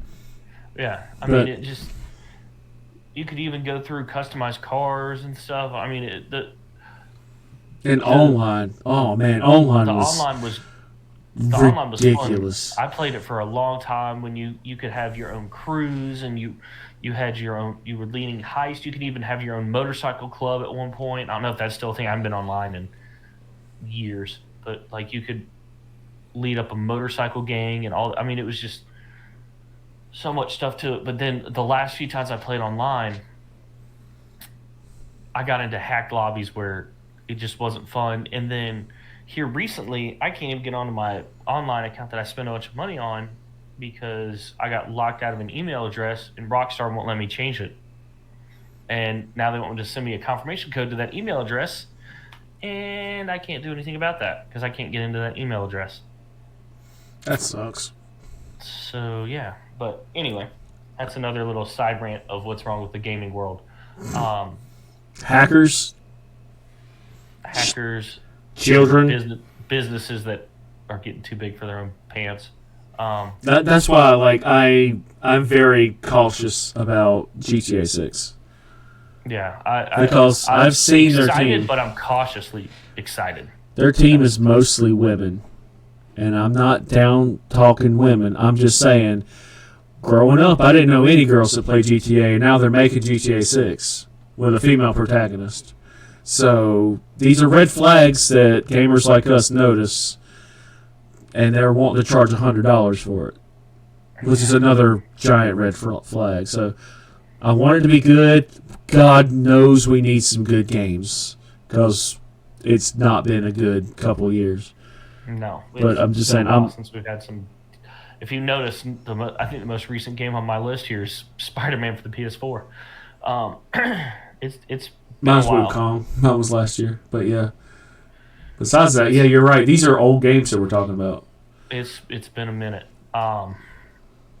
since we've had anything relatively decent, and just waiting for Rockstar to see. Like I said, I'm cautiously excited. I'm excited that it's another GTA game. Right. But I'm cautious about the content of it, if it's going to be, or how it's going to be, how it's going to play out, how things are going to go. I mean, like I said, things got so off the rails in GTA 5 that's kind of where my expectations are now. And if they release a Grand Theft Auto that's been kind of censored and dulled down, I think it's going to disappoint a lot of people, myself included. Yeah, and we don't need something big like GTA 6 to flop, because I don't know if you remembered how big Starfield was supposed to be. Yeah. Like, people were buying... I bought an Xbox just to get Starfield. And I was so disappointed that my Xbox has not been on since I quit playing Starfield. Yeah. We don't need another one of those. We need something to actually live up to the hype. Besides Wukong. Wukong lived up to the hype. Here he goes talking about Wukong again. It's so good. Play it. It was only $60 when everything else was $70. Oh, Lord. Anyway. Yeah, so GTA 5 is my number 3. I mean, a game that can be released on 3 consoles and still... Yeah, it's still popular. A game and still play as good now as it did then. Yeah. I mean, and then what's more fun than deciding to just lose your shit and go around town and see how many crimes you can commit before the police kill you? Yeah. I mean, back when I was a kid, we did that in San Andreas. Exactly. And we had the codes memorized. On this list, but San Andreas was something else, man. That game was fun. That was another one that had a storyline that got unhinged, but that was a great game. This just kind of took everything else that was good about Grand Theft Auto and upped it even more. Well, we are at an hour and 41 minutes right now, so my number 2 is Spider-Man 2018. That's why I didn't say much when you were going through it, because I'm like, if I say everything now, I'm not going to have anything to say. But this game is the perfect superhero game. The graphics are breathtaking. The web slinging is perfect. Like, there's not a bad thing I can say about this game, except maybe a couple side missions that were a little bit cringe or boring, or... Right. The gadgets that you had, they all, if you knew how to use them, were extremely good. I'll even say Miles Morales was a great DLC that you had to pay all the money for. It was fun. It needed to be longer. He needs to have a whole game that's Miles Morales, not be a side character in the sequel. Yeah, but they're about to make him the main character in Spider-Man 3, so we'll see. And then I also hear they're talking about they got a Wolverine game in the works. Yep. By Insomniac and a couple other things. So. And that's another one of those companies where I've been hearing through the grapevine some stuff. So, yeah, because they did it in Spider-Man 2. That's why Spider-Man 2 is not number 2. Spider-Man 1, 2018 is number 2. Because the skill tree was better, the skills were better, the suits were better, the moments were better. Like, even the Mary Jane missions that annoyed me because I hate stealth missions, they were still really good when you compare them to the Mary Jane missions that are in number 2. Fair enough. And anything's better than playing Miles' deaf girlfriend. Come on, really? Is this where we're at in video games? I can't hear shit because she can't hear shit. It's called inclusion, Corey. It's called a bad game. That's what it is. Way to make Mary Jane's missions not the worst part of the game. Ah, man, there's just so much about that game that Then the developer comes out and says, "Get over it." Yeah. I give you money. Shut up. My thing for the Spider-Man games is I grew up playing like Spider-Man on the PS2, Spider-Man the movie, the game, Yeah. and Spider-Man 2, which in their time were not great games, but God was like the web slinging. The web slinging was just clunky. Yeah. Like whipping through New York City was clunky. You were smacking into the side of buildings and bouncing off of shit, and it did not play well. And then you play this, and it was like, oh my God, this is everything I wish the other game had been. I had, maybe you heard of it. It was Amazing Spider-Man for the GameCube. Okay. And it was very comic. Like, it was like they were trying to adapt the style of the comics to the game. And Venom was in it. But again, the web slinging was just throw a string in air, swing. Right. And you're like, this isn't connecting to a building. This isn't connecting anything. Is there like a helicopter that's following me around? Like, there's no physics behind this. Right, which there was in this game, which blew me away. That, the first time I played it, I was used to Spider-Man, where you were literally on top of a building, on top of the Empire State Building, whatever the tallest thing in New York was in that game, and you're able to shoot a web straight up and keep flying and go higher. You can't do that. Can't do that in Spider-Man 2018. No, you try to jump off Avengers Tower and you're going to fall. Right, and going through Central Park, you have to keep it under the trees to be able to web sling through Central Park. Right. Because you got to go from tree to tree. That to me was like somebody put in the hours, the detail. Those little elements really immerse you in the game and make it that much better. And that's what Insomniac said in an interview. They said the first thing we need to get right is the web slinging. Then we can write a story after that. But the web slinging has to be perfect, and they nailed it. Because otherwise, you would lose the immersion of being Spider-Man as soon as you start doing web slinging and it was crap. You would have been like, well, now I'm distant from this game. And, We're adding a wingsuit that I forgot to use most of the time when web slinging in Spider-Man 2. Yeah. Yeah. But that's my number 2, and I don't regret it. I have platinumed this game. I have platinumed Miles Morales, and I have platinumed Spider-Man 2. So if you're mad at me for saying that Spider-Man 2 is not good and it definitely didn't deserve Game of the Year 2 years ago, I would know. I platinumed it. I didn't go that far, but I've completed all. I know, but I'm already fighting comments that we might not even get. I hope we do. Like, fuck you, Jim. So my number 2 is an interesting one, and this is the one that I was talking about earlier. Was the game that helped me through a lot of dark times of my life, but it's Minecraft. Boo! I knew it was gonna get a reaction out of you. I'm the only motherfucker in the world who doesn't like Minecraft, but it got you through some shit, and I like you. No homo.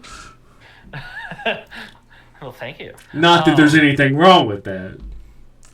But no, Minecraft is Seinfeld joke. Yeah. Yeah. I got it. Okay, just making sure for our viewers, listeners. Do you not look over my left shoulder? Look right beside my left shoulder. You see that blue with the little orange oval? Yeah. That's the Seinfeld complete series right there. In my drawer back here, I have a Seinfeld trivia game. Awesome. I just could never get enough friends that like Seinfeld enough to want to play trivia with me. One. I would say Duncan, but he's not even listening to this podcast. No. Because it's too long for him. Anyway. Watch him listen to it now. Minecraft is a game that proves that it doesn't have to be the most complicated thing in the world to be a good game. You don't have to have real lifelike graphics and lifelike gameplay and all that stuff to be a good game. You just have to have a solid foundation. I mean, what's not fun about just letting your mind go free and do whatever you want, build whatever you want, go as crazy as you want, and then if you want to turn it into a survival game and stuff, that you can. You can, yeah. It's literally anything you want it to be. Yeah, it's literally anything you want it to be, as big as you want it to be, as small as you want it to be. And for me, I was going through some real dark times. Things in my life were not playing out the way I thought everything was supposed to, and I was in a really dark depression place where I spent just days locked in my room doing nothing. Been there. Am there. And contemplated ending my life and whatnot. Never been there. And having all these long comments or but anyway, this game, I started creating this world that I would just lose myself in, and help me get through there, of where I could just start playing the game, start building stuff, start doing whatever I could think of, and it helped me get through there, and came back to it once or twice. Just kept adding on to this world, and recently, and when I say recently, I mean like literally 2 weeks ago, I popped it open just to see what about it, and forgot how crazy in depth of a world I made. I mean the world file is like 5 gigs large. That's how big of a world. That's pretty damn big for Minecraft. Yeah, I mean, I've just created like an entire world, and then underground is a whole separate world, and it's just crazy. So that's why this game's so high on my list. I know a lot of people are like, "Oh, you're just a sellout," Everybody loves Minecraft and stuff, but everybody has their own experiences with games, and that was mine. Is it helped me through some really dark times in my life, and helped me through it, and here we are. And at the end of the day, it still is just a fun game, and go online to some of these crazy Minecraft servers and just see how far people have gone with this stuff. I mean, I kind of suck at building things in Minecraft. Mine look pretty generic, and then you see these people that make these just massive, crazy sculptures and houses and stuff that just... My friend made a flying ship. Yeah. Like, how you make a flying ship? And then he starts telling me all the process to make a flying ship. And I'm like, I didn't actually mean answer the question. I don't play it, and I don't care. That's just ridiculous. But and when I got on here recently, there's a whole lot of new stuff in the game that was not there when I was playing. So I ended up playing for a few hours the other day, just seeing what all the new stuff is. Even in like the Nether, they've added a whole lot more to the Nether. I don't know how long ago that was, but there's a whole lot more stuff added to the Nether and things, which is just crazy. So anyway, enough of that. That's my number 2. So now we're down to the last number ones, and I'm wondering if we have the same thing for number 1. No, because you've already said my number 1. Oh, okay. That's why I didn't talk much about it, because anyway, and I had to really think long and hard about my number 1. But some honorable mentions. Okay.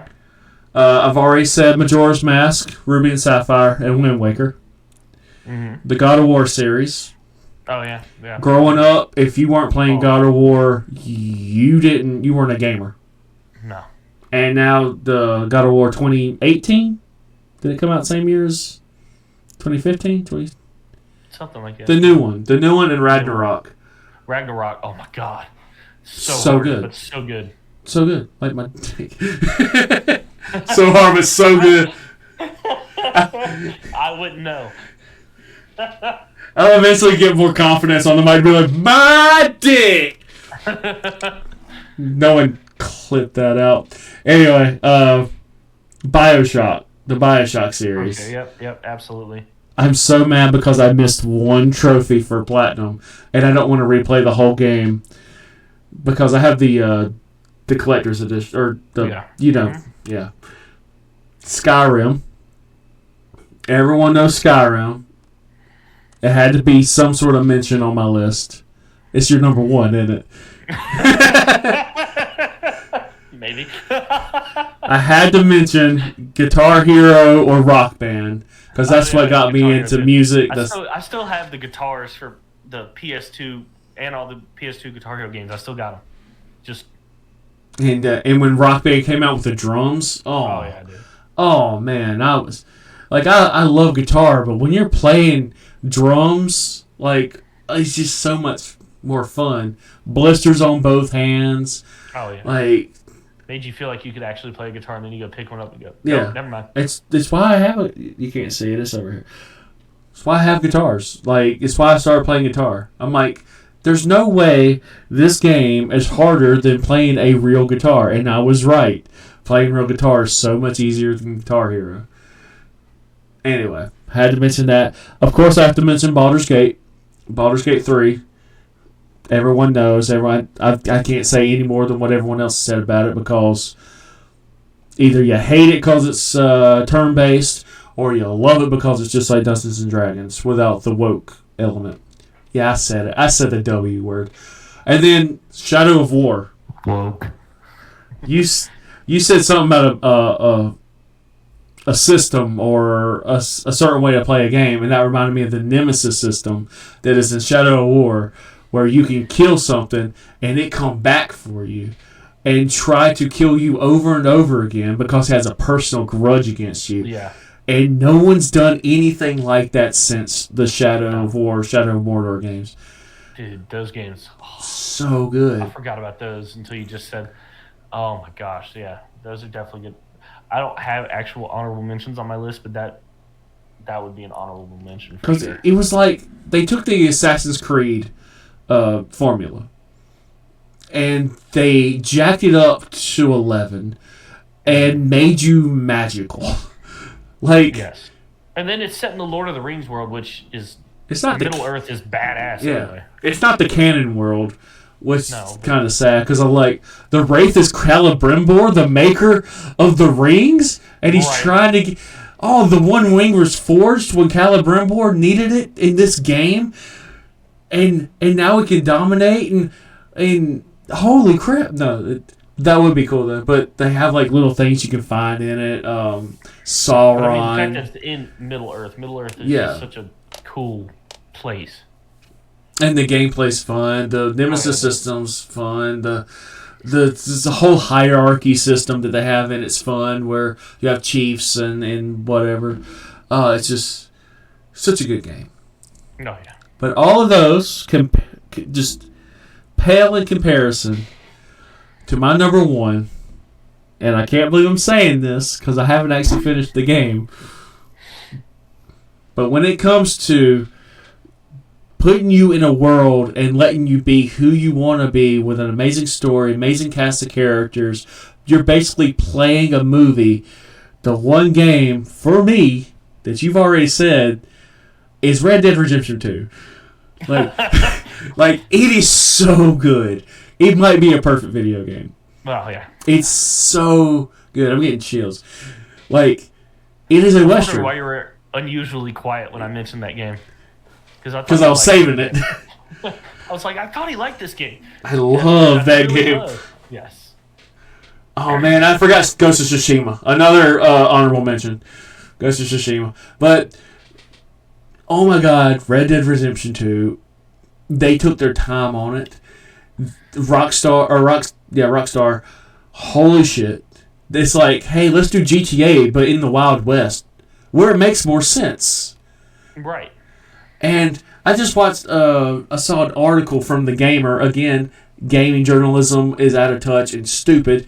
They said it had the most boring intro ever. You know when you're in the mountains with the snow and your people are dying and you're trying to keep them alive? Yeah, and then it's some real shit. You just save John Marston, who just got attacked by fucking wolves. And then the wolves attack you? Yeah. You know, some real shit. It's called building the characters that you eventually become incredibly attached to. Like, the article, like, basically didn't give, like, stupid gaming journalism, like The Gamer, IGN, Polygon, Kotaku. The Mary Sue, for some reason, likes to chime in on some shit. You know, things like them. They'll go and they'll read one Reddit post and use it to make a whole article. I read their shit. I might be the only one who actually clicks their shit and reads it. Because I want to see, where's your sources? Where's this come from? I'm getting off topic. Sorry. Red Dead Redemption 2 is my number one game because I love immersion. I love storytelling. I love escapism. And nothing does it better. If all you want to do is go to a saloon, play poker, and then shoot the guy across the table because he beat you in a hand, guess what? You can do it. You can do that. Yeah.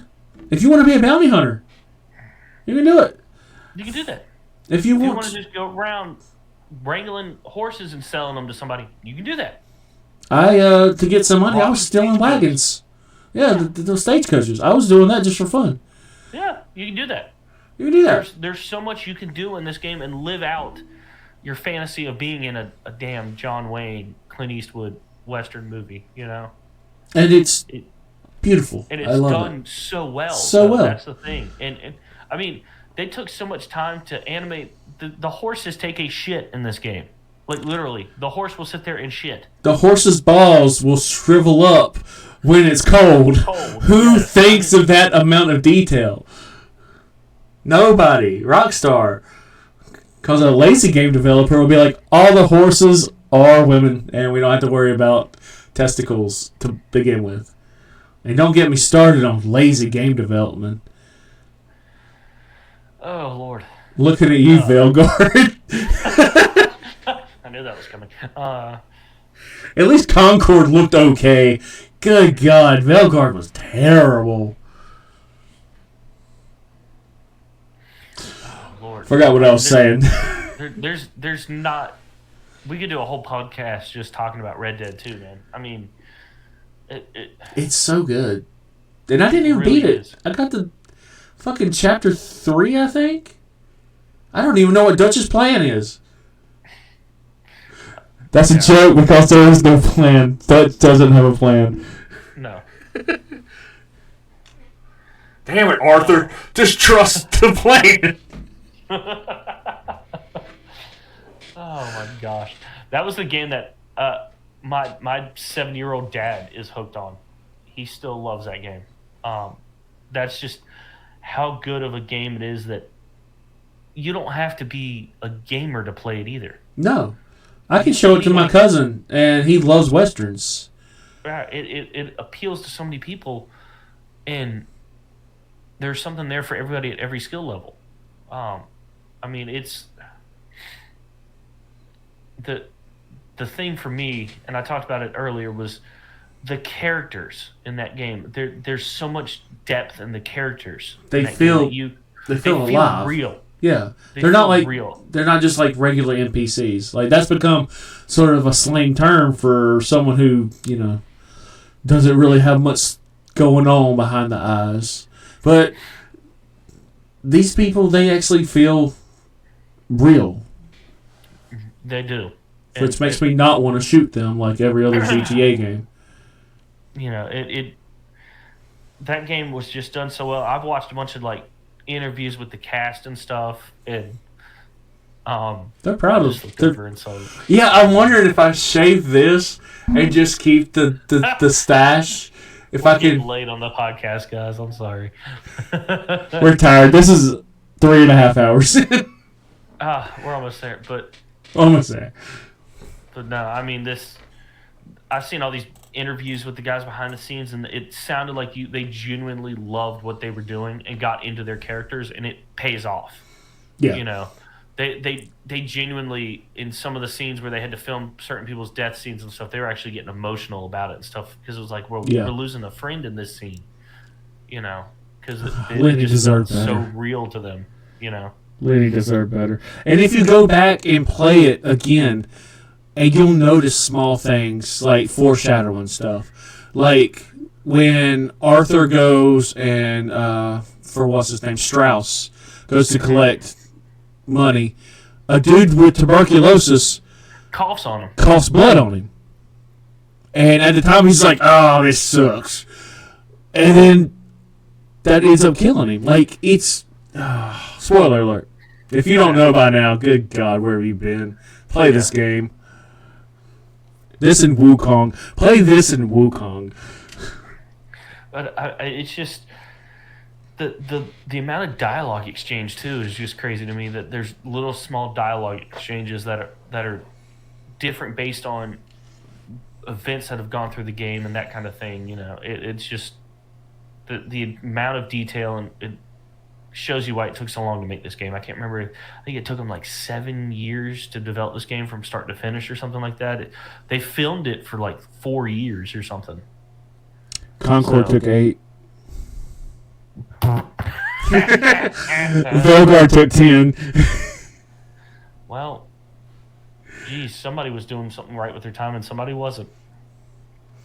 Someone made a profit and someone's studio shut down, so. Whoops. Oops. All right. Well. You're number one, sir.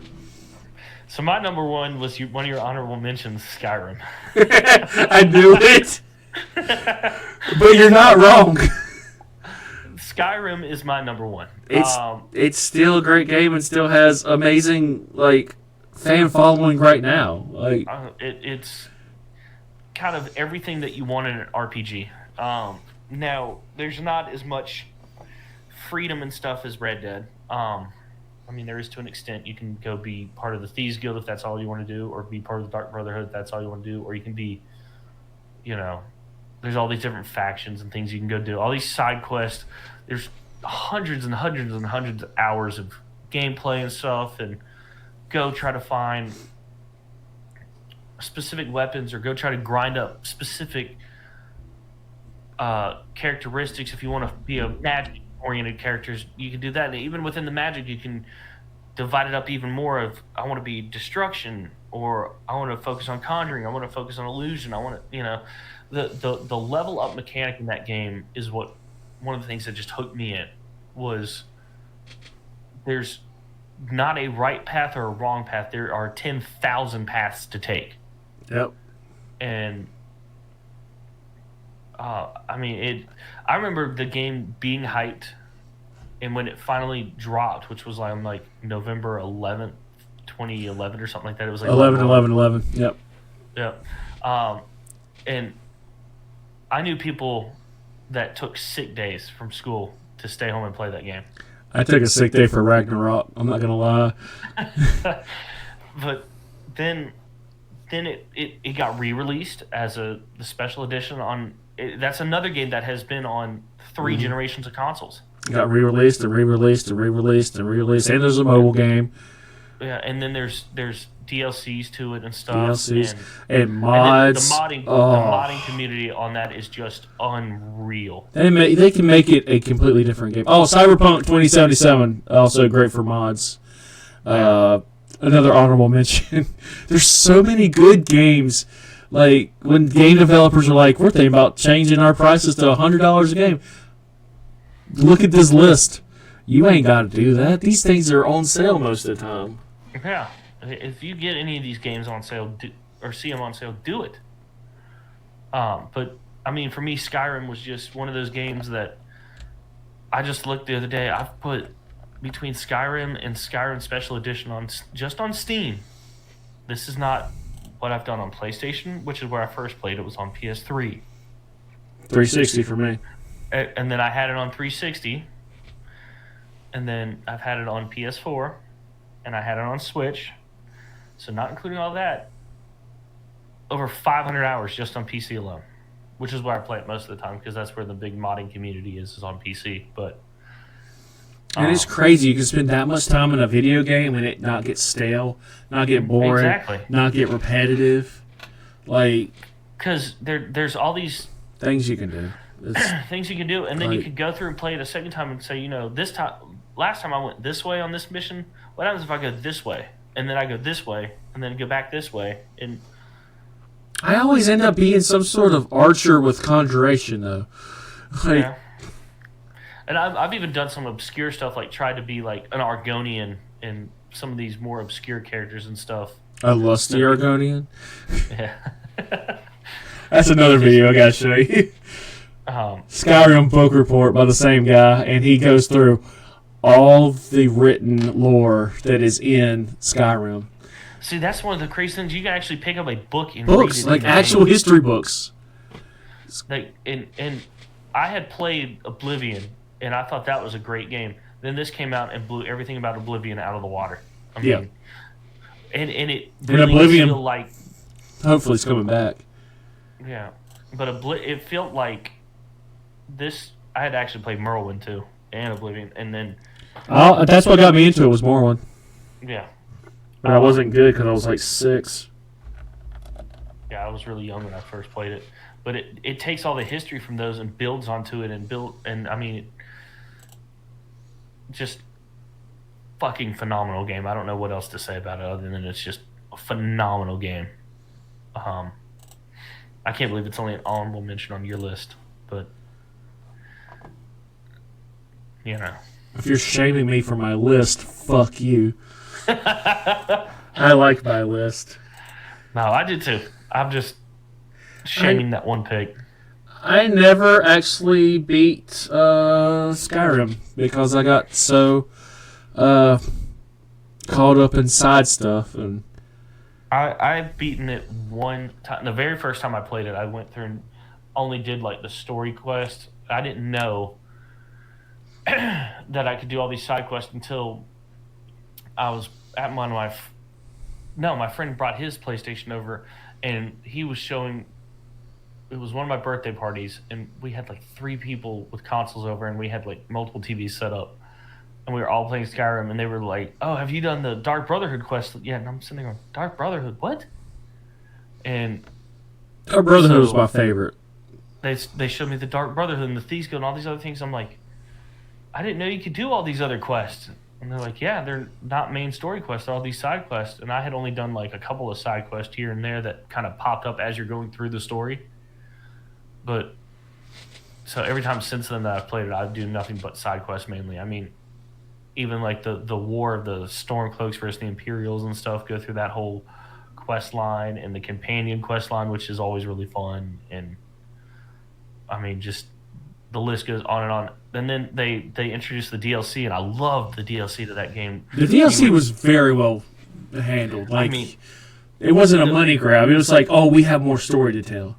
Yeah, you could do and it introduced new things like I think it was the Dawn Guard one introduced the vampire hunting with the crossbow and all that other stuff. That was really cool. And then the next one takes you back to the island in Merlin and going through a whole new quest line over there, which got kind of dark and creepy, going through some of those old books and stuff to try to determine who was the real Dragonborn. And it just, that game goes on forever and ever and ever, and it doesn't get stale. It doesn't get old.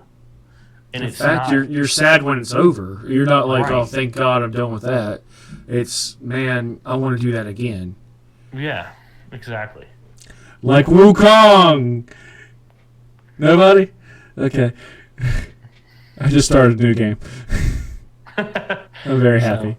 So that's my number one is Skyrim. I'm sure there's going to be a lot of people that agree with our number ones, you know. Because the last, like, 7 or so on my list could be interchanged in any order, really. But I just did it kind of based on hours I've put into the game more than anything. Mine's the top 3. Mine's very emotion and where I was in life. Right. I like my list. I think my list is solid, but my honorable mentions are really good too.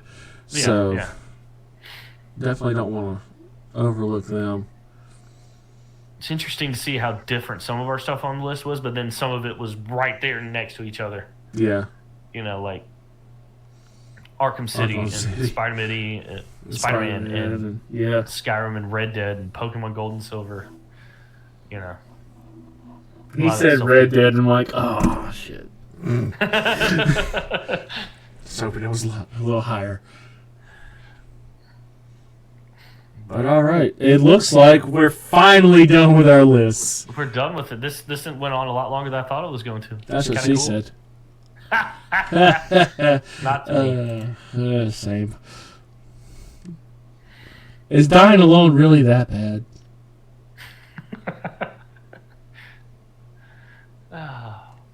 Oh, outro. That's right. We're recording.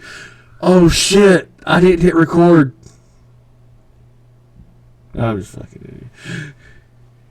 What? So I'm just fucking with you. I was gonna be mad and just exit out of this, and that was gonna be the end. That would actually been a good outro. Anyway, so next time, well, I don't know what we're going to do next time, but we're going to do something next time. We'll figure it out. They're not all going to be just video game oriented. No, we're going to see. Yeah, we're going to hit a lot of areas and see what sticks. Between our common interests. So. Or he can talk about hockey, and I can make fun of hockey. Whatever works. Hell yeah. All right. So if you stuck with us this long, thank you. God bless you. Please join us for the ride. It's going to be a fun one. It's going to be fun. I think we enjoy making these. It doesn't matter if we're the only ones to listen to them. I think we'll probably keep going. But, yeah, this is very minimalistic. We have 2 screens, a background, and a lot of opinions that are just coming off the cuff.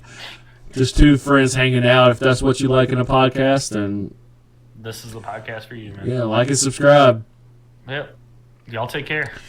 Bye.